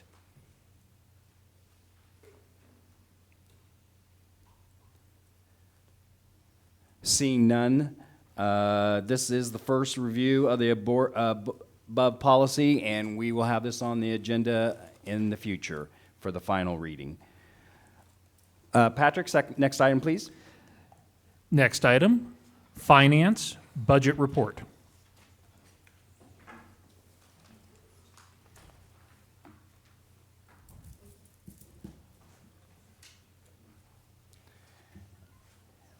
Thank you, Susan, for giving us our 3rd installment of the budget report. Thank you. We appreciate it. We truly do. So as he's passing it out, we are continuing to move forward with our budget process.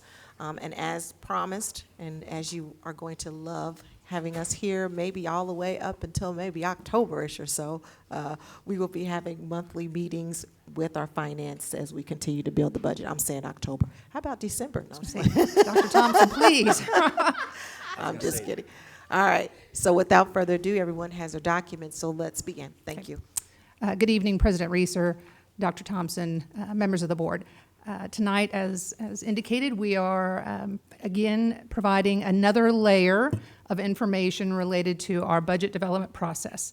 So I'm going to start, again, you've seen this timeline many times already. You will see it a few more times as we move through the next few months.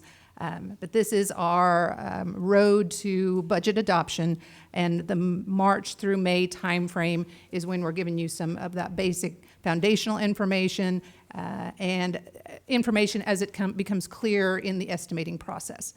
Today, though, I want to talk a little bit about the work that goes on behind the scenes.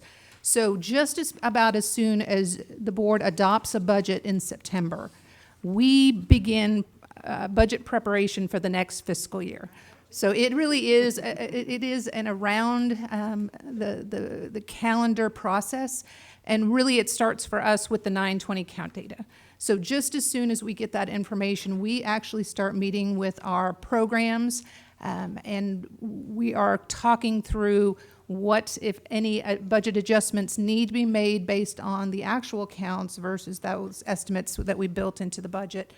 And then as we go through all of the settling of the hiring season, so we're still doing quite a bit of movement in August and even into a little bit of September. But once that first teacher payroll happens in September, then October 1st, we start doing an analysis of where positions actually landed to make sure that not only do we have all the people in the right seats, but we have them coded correctly from a funding perspective. Because our budget should tell a picture of what it's costing us to educate the students that we have in our schools. So we want to make sure that if we have a teacher that's providing bilingual services, that they're funded out of the bilingual fund. If they're a special ed teacher, we want to make sure that they're reflected in the special education fund. So all of that work to validate what's actually happening in our schools starts happening in October and works through the fall and into the early part of the winter. So then November 1st, we actually commence with some of the work talking to the schools around their budgets and to make sure they understand the monies that are available to them to spend, and schools have a variety of different budgets available. So we want to make sure they understand what's there and see what needs they have that we haven't addressed. And then we get into that January timeframe when the audit results usually will come in, and we start making further adjustments to the budget. Whether we're adjusting down because we're based on estimates, and we estimate high, so we're adjusting down. And then again, we start having spring meetings with departments to again determine what are the needs as they're getting ready to close out the school year and approach the next school year. What did we do well as far as our estimates? What of their needs did not get met, and what do we need to plan for? And then there's a budget request increase process that the departments can go through if there are needs beyond what they have been allocated for this fiscal year. That's what they do for the next fiscal year. So all of that is kind of churning behind the scenes right now, and you're seeing little bits and pieces of it, which will come together as we go through May, June, and July. And all of that work is basically in preparation of the state budget forms. These are the forms that KSDE puts out that we are required to complete as part of the budget adoption process. It is 168 pages. It is a lot of detail. But it isn't necessarily the most user-friendly document if you're not really familiar with the state accounting handbook and how we designate expenditures. In Kansas, we identify our expenditures by fund, and then we actually track in every department. We have over 500 departments that we track expenditures for, and then by building, and then by type of expenditure, whether it's a salary item or a piece of equipment. We have different codes that segregate all of those pieces into appropriate categories. And then we also segregate it by state code. So if it's instruction, it has a certain code. If it's central administration, it has a different code. And then we designate our expenditures by fiscal year. So in any given time, if a board member or a member of the public would like information, we can go into our Oracle system and we can pull out those related pieces of information very, very specifically at a very granular level. Now, as far as publishing all of that information, I don't have enough staff to keep up with all of the moving parts to get too deep into the weeds. So there's a lot of information in the budget book itself, but what we have done in the budget department is we've come up with what we call our own budget at a glance, which is a very user-friendly document that really hits on the highlights of the budget book. It is a 12-page document. It's full of color graphs and charts as opposed to long lists of codes and dollar figures, which again have a purpose, but not for your everyday user of general information related to school budgets. We focus in this budget also on the significant financial initiatives and investments that we are making in a particular year, some of the highlights. And we do publish this particular booklet as well as a number of other budget documents on our website. So that's usd259.org/finance, and you can find all of the information we're covering here tonight and certainly a whole lot of other pieces, and we'll kind of show you that at the end. But what I wanted to do tonight, as well as kind of covering some of those budget basics, is cover some of the highlights from this particular document. Because again, it provides good foundational information as we bring to you in the next few presentations kind of our plans for fiscal year 23. So we always start with where do we get our money? If you're an experienced board member, you've seen versions of these charts for several years. This fiscal year 22 budget was built with federal dollars reflected in the federal funds. So from a percentage perspective, our federal aid is up to almost 26%. We normally run about 11.5% federal funds. So you really can see the impact of federal funding on spending occurring in the district's budget currently. Then you've got your local budget sitting at about 12%, and the state aid being the predominant part of our budget, which is 62%. Normally, state aid is about 73% of our budget. We also provide you on page 3 a look at the mill levy history. And we are going to do a much deeper dive into the mill levy work in June when we talk about the revenue neutral rate with the board. But we went ahead and pulled this out of the budget at a glance document to show historically the board has been committed as it can to reducing tax burden on the taxpayer, especially in light of the property valuation increase. So where we can, we have been reducing. The areas where we've been fairly stable, certainly the 20 mills that the state takes for state foundational aid, that is not within our control. You can see that capital outlay has been pretty stable. It doesn't really vary. We've been maximizing the 8 mills. So the variations are occurring primarily in bond and interest and the LOB.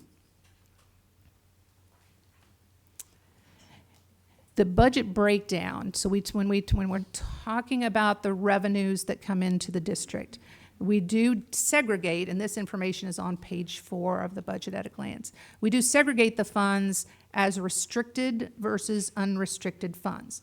Primarily because there's a lot of confusion about the district having a tremendous budget, which we do. We should be able to do a lot of different things with that money. But not unfortunately, by statute or by purpose, those funds predominantly in our budget are restricted. That means we don't have unlimited ability to spend as we want to. We have to spend according to either the fund instruction through KSDE, or if it's federal dollars, by federal statute. So a good example is the federal funds that we get for nutrition services. We can't turn around and do a roof repair with nutrition services money. We can't take our bond and interest funds and provide a classroom teacher with some of those funds. So those funds are segregated and very restricted by purpose or by statute. And so when 70% of your budget is restricted, the flexibility in your budget is really relatively small. Typically, in a non-ESSER year, we're really 2/3 restricted, 1/3 non-restricted, and you can see that has tightened up a little bit with the federal funds coming in, even though there's a lot of flexibility as far as what we're spending from pandemic relief. It's still restricted by purpose. It still has to be COVID related. It still has to go through that approval process. So we just can't write blank checks for things. And then when we talk a little bit about the spending side of the ledger, where do we spend our money? You can see the big categories of spend here are predominantly salaries and benefits. 75% of the budget is people.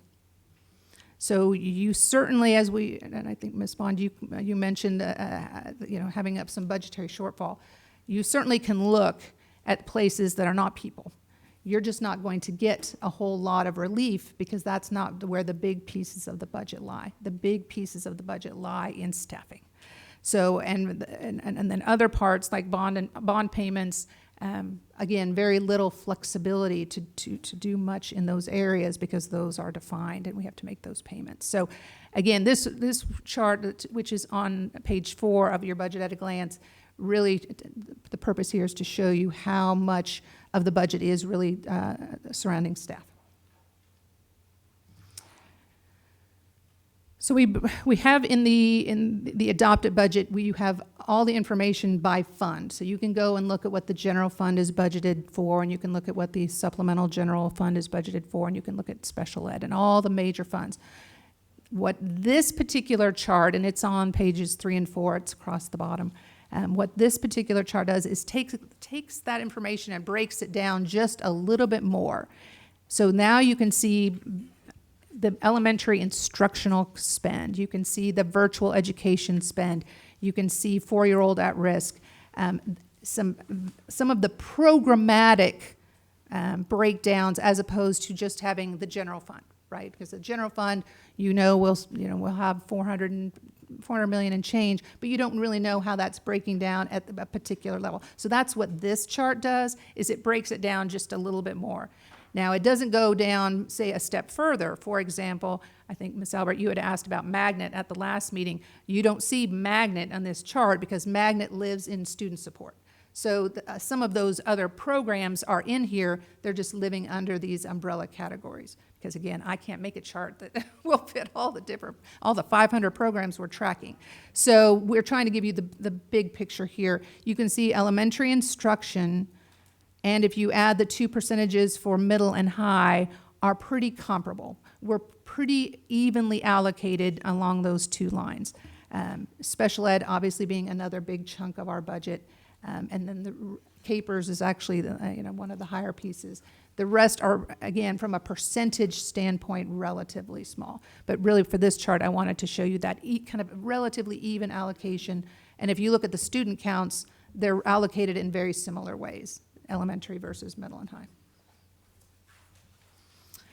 One of the pieces we wanted to bring out in that budget at a glance was our investment in technology, because that has been a tremendous effort, both in terms of the costs of the program and in terms of just sheer effort to get a one-to-one technology in the hands of our students. So from the action of the board back in May and June of 2020 to current, we've invested $38 million in technology, primarily to student devices, but some to staff devices and student connectivity. And the sources of those funds include ESSER, obviously, capital outlay, and some of the ESSER sub-grants through Sedgwick County and some of the other organizations that have used us as a conduit for some of their federal funding. In addition to the hardware, we've also provided a tremendous amount of technical support to students and families through that process. So again, I think this is certainly a point of pride, considering where we were from a technological perspective to where we are from a technological perspective. we have made great strides, and certainly there's a tremendous number of people to thank for that effort. So we'll move along. On page 8, you'll see a summary of the mental health intervention program. So again, these are areas we get asked questions about, so we wanted to pull those out in the Budget at a Glance document. This is the program that started in fiscal year 19, and it was a proviso from the state, that, and it actually was one of the Wichita legislators that kind of championed this process, whereby a behavior liaison would be put in schools and act as a go-between between schools and services related to mental health. And so what we've shown here is some of the kind of average data from the inception of that program through last year.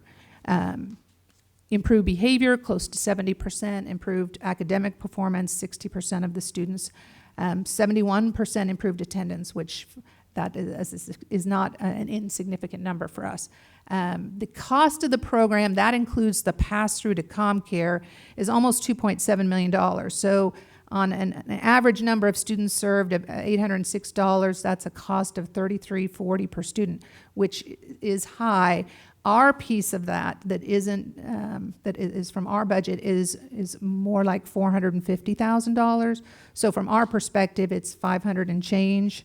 So again, from the money that we're using from a budget perspective, it's a lot more cost effective. The state will have to decide whether it's cost effective from their standpoint. Yes. Did you just say it was about $450,000? We paid 25% of the behavioral liaison cost. That program cost includes the ComCare pass-through. Okay, but it's about $450,000. Our cost that is, that yes. we're paying, and then we're serving about 806 students. Yes. Okay. At 25 schools. Now, we did add additional behavior liaisons through ESSER to help support more schools. So that's been an ESSER initiative as well. And I just wanted to highlight, Ms. Stabler asked earlier about the mental health work, and again, this is going to be part of, and we'll go a little bit deeper with some of this work in May when we do your presentation. This is a document that we are able to take with us when we go to talk to people in Topeka, so that we thought the mental health piece, again, with the importance that we hear over and over again, not only by students, families, but by our legislators, that this is an important piece to be able to share, and some of this data is part of what we report to KSD, and we want to make sure that our users know what they're looking for. So the other pieces in that document are ESSER related. And sneak peek to the May presentation, we will be talking ESSER in May. So we will hold those two charts because they'll be updated, and we'll provide some new information for the board in May. Our March 31st spend data is due to KSDE at the end of this week, so we'll pull that together for part of our presentation in a few weeks. And then finally, as far as the Budget at a Glance document, we put on the kind of the back page our wheel of resources invested in classrooms. So certainly it is purposeful that as we build the budget, we put as many resources as we can in direct support of the students. And that's been a board priority for a number of years. And we show this particular graph primarily because the classroom teacher obviously is critically important, but it's not the only component of what supports a student in the classroom. And you can see it's counselors and social workers and librarians and student transportation and keeping the lights on. All of those components are part of the classroom experience. So 87% of the budget is focused on the student and the classroom experience. So we take a lot of pride in that as far as that purposefully planning the budget according to this particular priority, and seeing that those other pieces, which are again they're critical as well. I mean, I like to think that finance is critical to the process, but we don't include our costs as part of the classroom, direct classroom support. And some of the facilities maintenance is the same thing. You need to keep your buildings in good repair, but we don't include that in our wheel because we try to approach everything from a conservative standpoint. And so we peel those out, and then we're basically left with truly what is direct costs. And certainly from an overall perspective, the reason we do obviously the budget at a glance and some of the other pieces of work is financial transparency to the extent we're capable from a staffing perspective to do it. I've put the website pictures so that as you go to our finance page, you can see that we have the state budget forms since 2010. If anyone wanted to do a 12-year history, they would certainly be able to do so. We also include our annual comprehensive financial reports, and those take the actual figures and apply generally accepted accounting principles to those numbers, having payroll accruals and accounts payable, and we record all those things for GAAP. And so we produce a report that can be used by anyone that reads financial statements, and they're comparable to other school districts across the nation. And then our monthly financial report that the board gets, we put that online. We also have our district checkbook. You can see for 2021, 22. If you want to see the payments to vendors going out every month, you may certainly go and check out the website for that information. So we have links to the accountability reports that KSDE uses with our data that we submit in just after the budget year closes. So that concludes my next layer of budget information as we're building towards our more serious conversations related to the budget in the coming months. And I will stop and see if we have any additional questions tonight. And we do. Cheryl? Yes. First of all, thank you very much for this report. This little budget at a glance is very helpful. We obviously get the full budget once you've finished it, and it's this thick. So this is nice to have that smaller version. My question surrounds the budget at the state level, because the education budget has not been passed. And we are fairly certain that we're going to get the amount of per pupil allocation that was allocated through the Gannon case. Yes.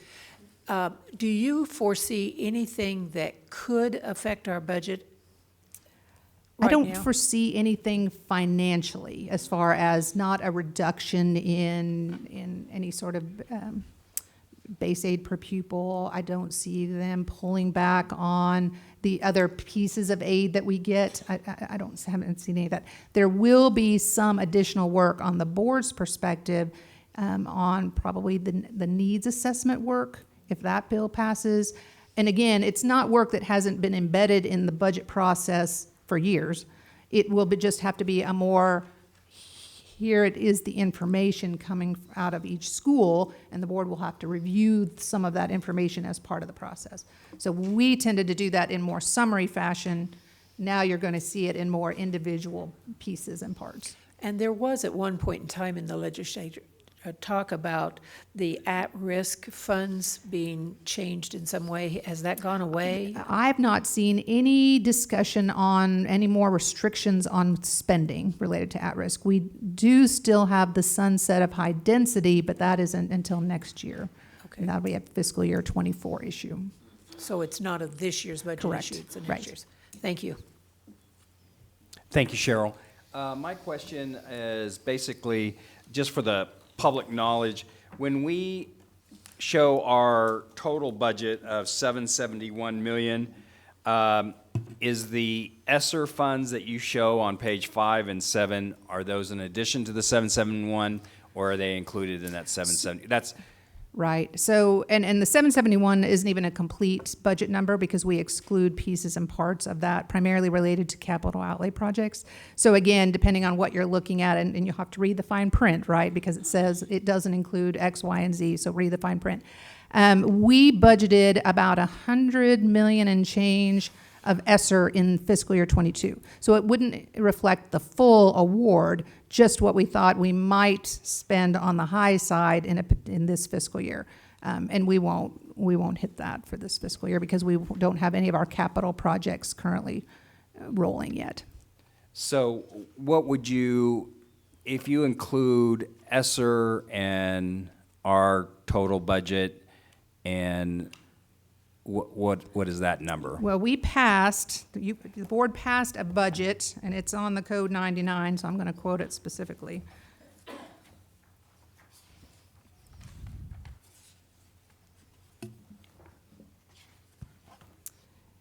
You passed a $976,208,427 budget. So Okay. that's the budget you passed. That number's, That's not, that's, this book, it's the page right after, because the page numbers are not fully aligned. If you go to page 113, there is then a divider that gets you to the next page, which is the code 99.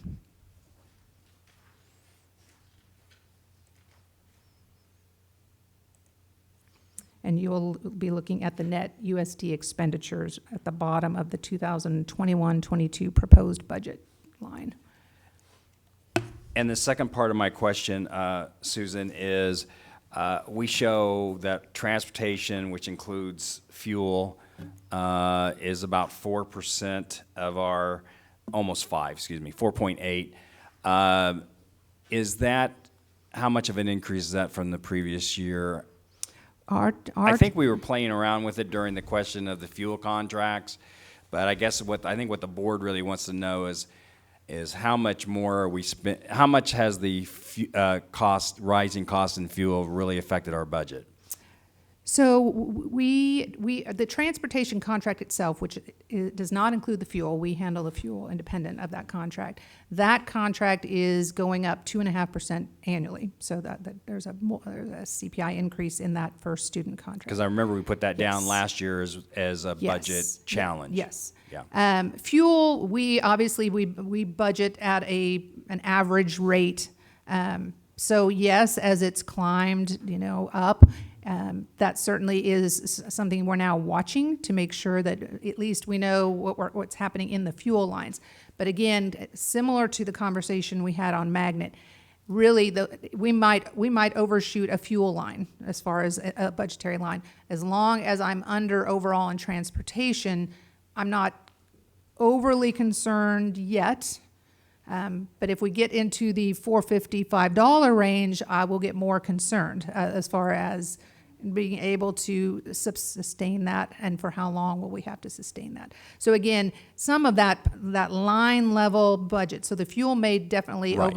overshoot what we're budgeting fuel at. As long as the as long as- transportation number is still close to 5%. Then I'm okay, because I would have other savings in transportation, maybe because we're not running as many buses as we would like to be running, because we can't hire the labor for short bus drivers. I will have some offsets to the fuel.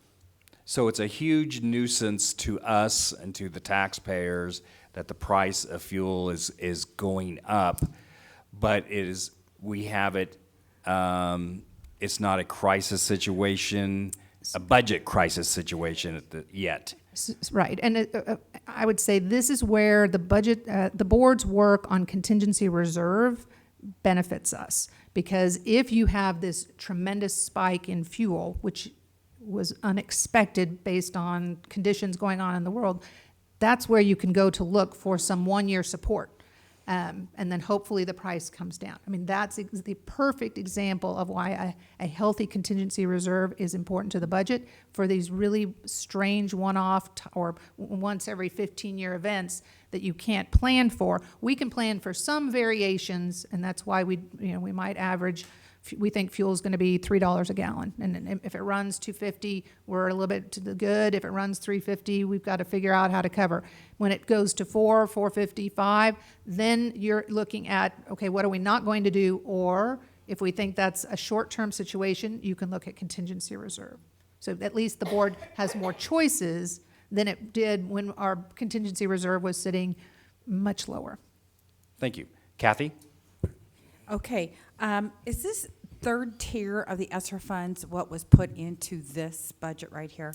So when we built the budget, we didn't actually look at the tiers too much, but we weren't we knew 100 million was a lot, and there was not any way, based on the fact that we hadn't really got into the planning processes, that we'd hit 100, but 100 million was safe, right? It was, we're not going to if we undershoot, fine, we're not going to overshoot that. So we just kind of, let's go with 100, and that sounds pretty good. And again, federal funds are not budgeted the same way as the regular budget, so we were fine. Well, I'm glad you feel safe about that. That's a big number. So on page 3, box number 6, you've got the impact of ESSER funding, and you've got your restricted, and you've got your unrestricted, and local, state, and federal. What is going to happen when the ESSER funds go away? So we'll talk a little bit more about this in May for sure, but certainly the strategy of using ESSER funds to date has been, let's try to spend it on these one-time initiatives. Summer school, great example. What we're doing for this kind of, while we can have robust summer school, get as many teachers hired as we can, educate as many students as we can while there's dollars. When that funding is used up, then we have to return to a more normalized summer school programming, and we should be fine because we didn't cut summer school as far as that process is concerned. We were able to use maybe that summer school money for something else while we had the ESSER focused on summer school. When we're using ESSER for ongoing strategies, then it becomes, how do you sustain it? And that's a valid question, but that we will have to address with certain initiatives, whether they come to a natural end, or we have to decide, hey, we're getting really good outcomes from this, we want to continue this, so we're not going to do this instead. And so that's conversations we'll have to have with the board, that here's, as we come down to the end of ESSER, what's really working, and what do we want to try to retain versus what were one-time items that can just kind of go away naturally. And tell me, what does proviso mean? So it's not in the school finance statute. They could stop funding this at any time because it's basically just a write into the budget. Okay. And they don't have to do it. I mean, they can pull it whenever they want to. It's not the same as what's governed on the finance formula. We're talking legislation. Right. Okay, thank you. Thank you, Kathy. Diane? I don't know if my question can be answered tonight or if it needs to be done another time, but just looking at the chart on page 2, slide 3, on how the budgeting work occurs year-round,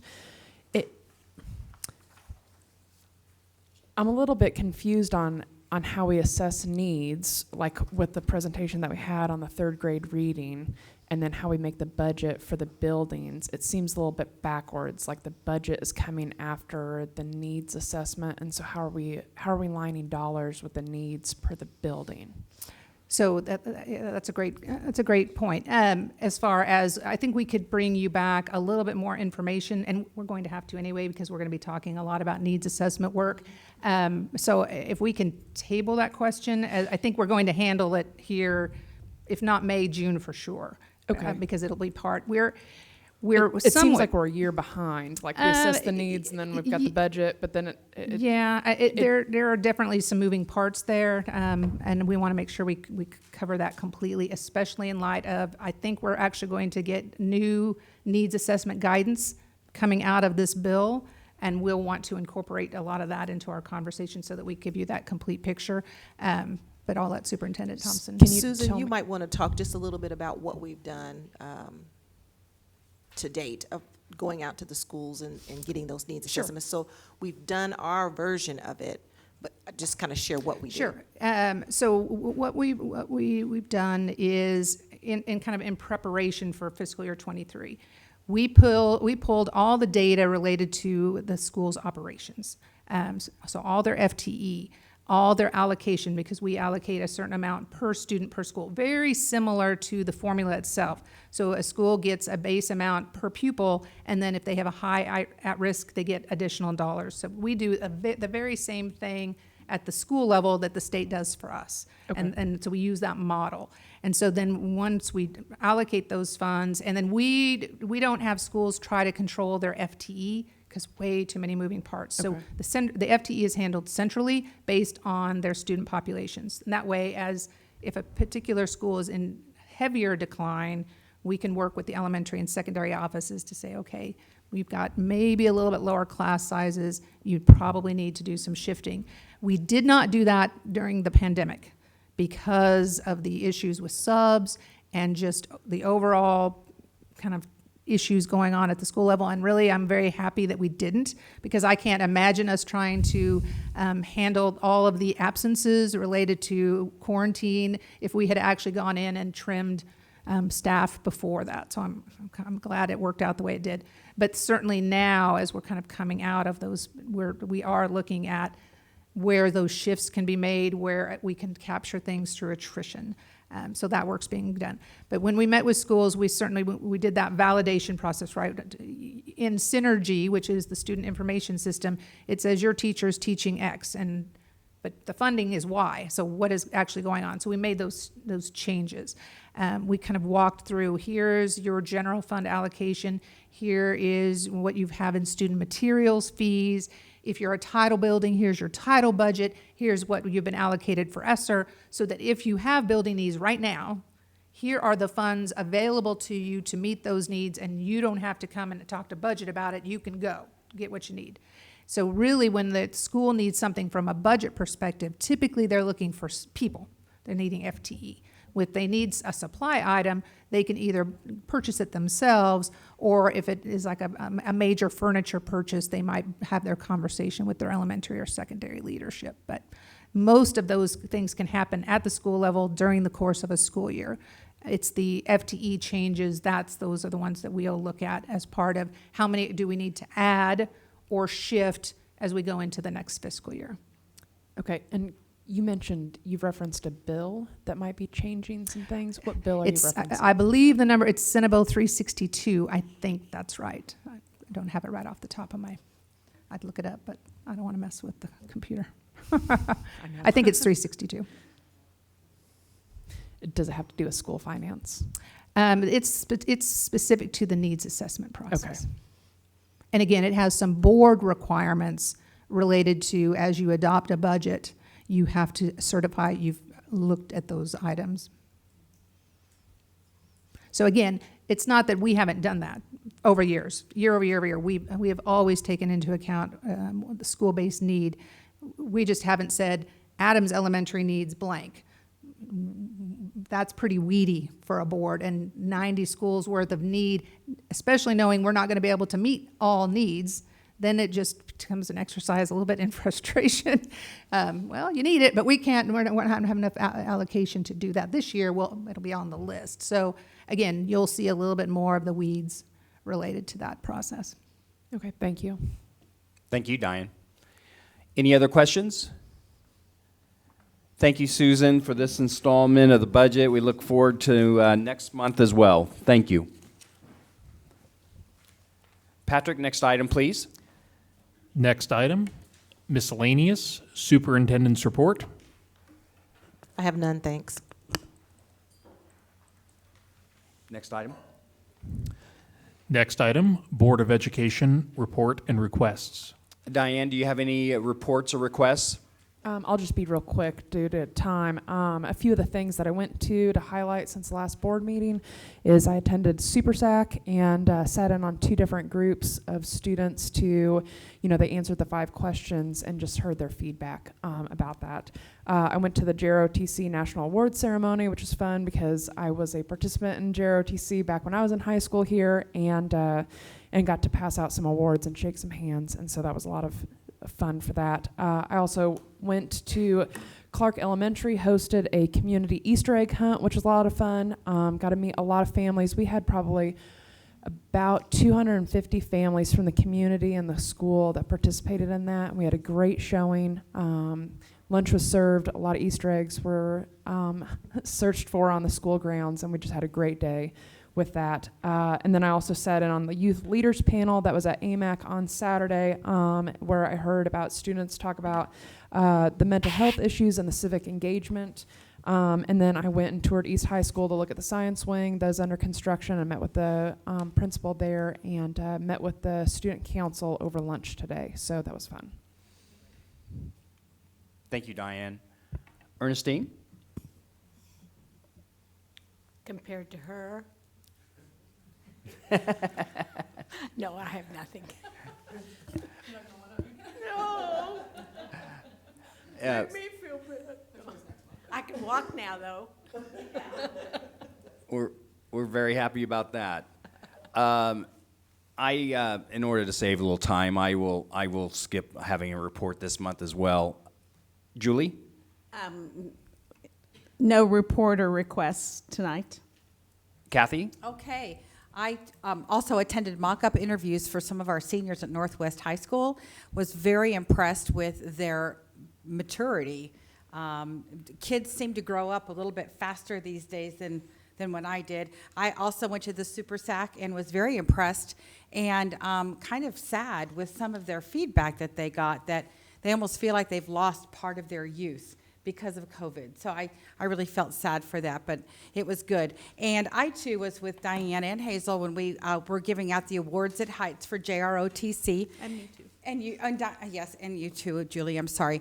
Now, the big thing, I've already talked about it, is when I went to the battalion military ball at Northwest High School on Saturday night, and I was asked to speak and give an encouragement note to our cadets. And this is a program that I could really sink my teeth into, which I've been saying all day today, because I would love to see this group, JROTC, expand in our district.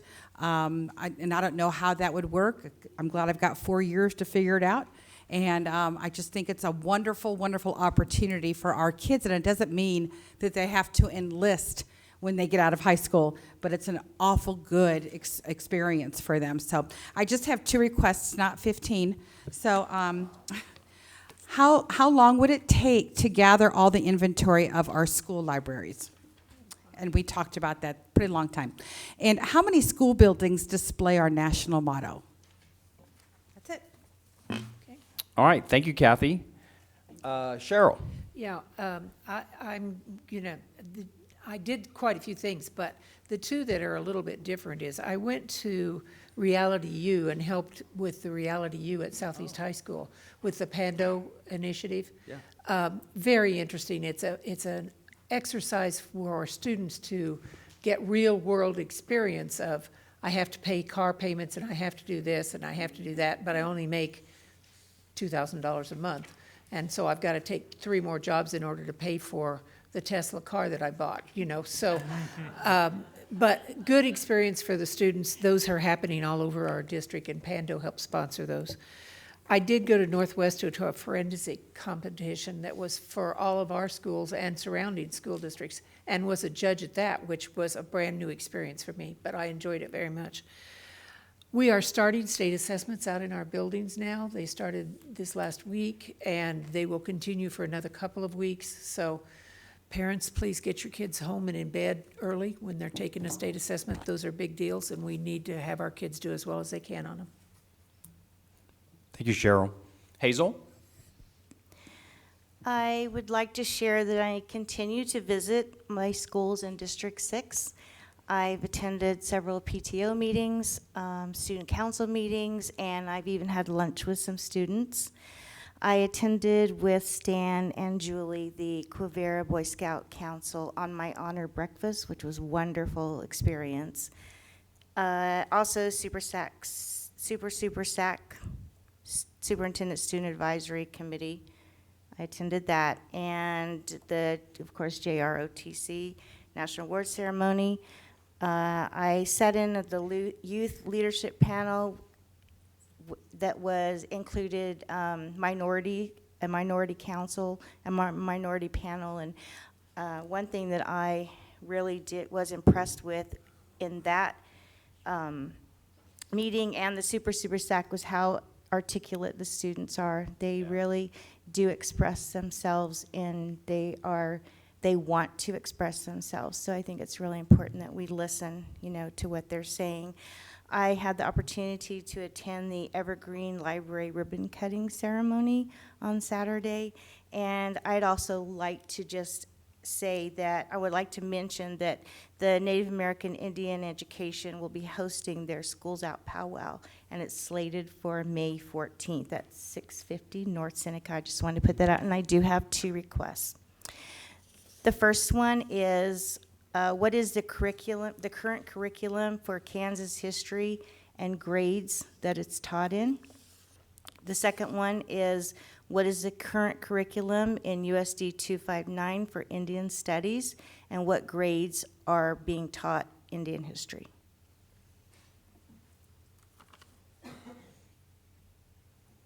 All right, thank you, Hazel.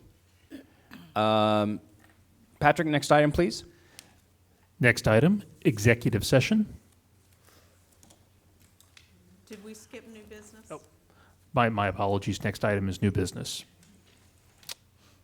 Any new business?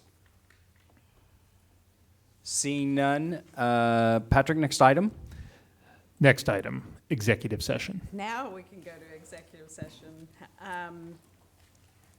I move that the board recess into an executive session for purposes of consulting with the board's attorney on a matter involving potential litigation which is deemed privileged in the attorney-client relationship pursuant to KSA 75-4319B2, and the board will return from executive session to this room at 10:20.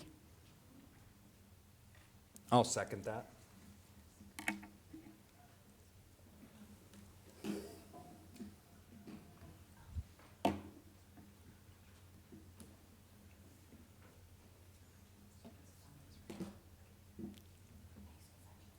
Motion carries 7-0. We are now in executive session. Back from executive session, no action necessary, but we do have a second executive session. Julie? I move the board recess into an executive session to discuss preparation for upcoming negotiations between the BOE and United Teachers of Wichita pursuant to the employer-employee negotiations exception under the Kansas Open Meetings Act, and the open meeting will resume in this room at 10:50. I'll second. second. Yeah, okay. Moved by Julie, seconded by Kathy.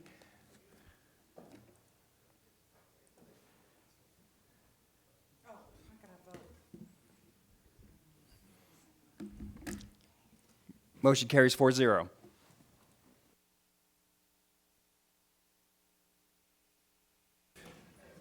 Wichita Board of Education is returning from executive session. No action necessary.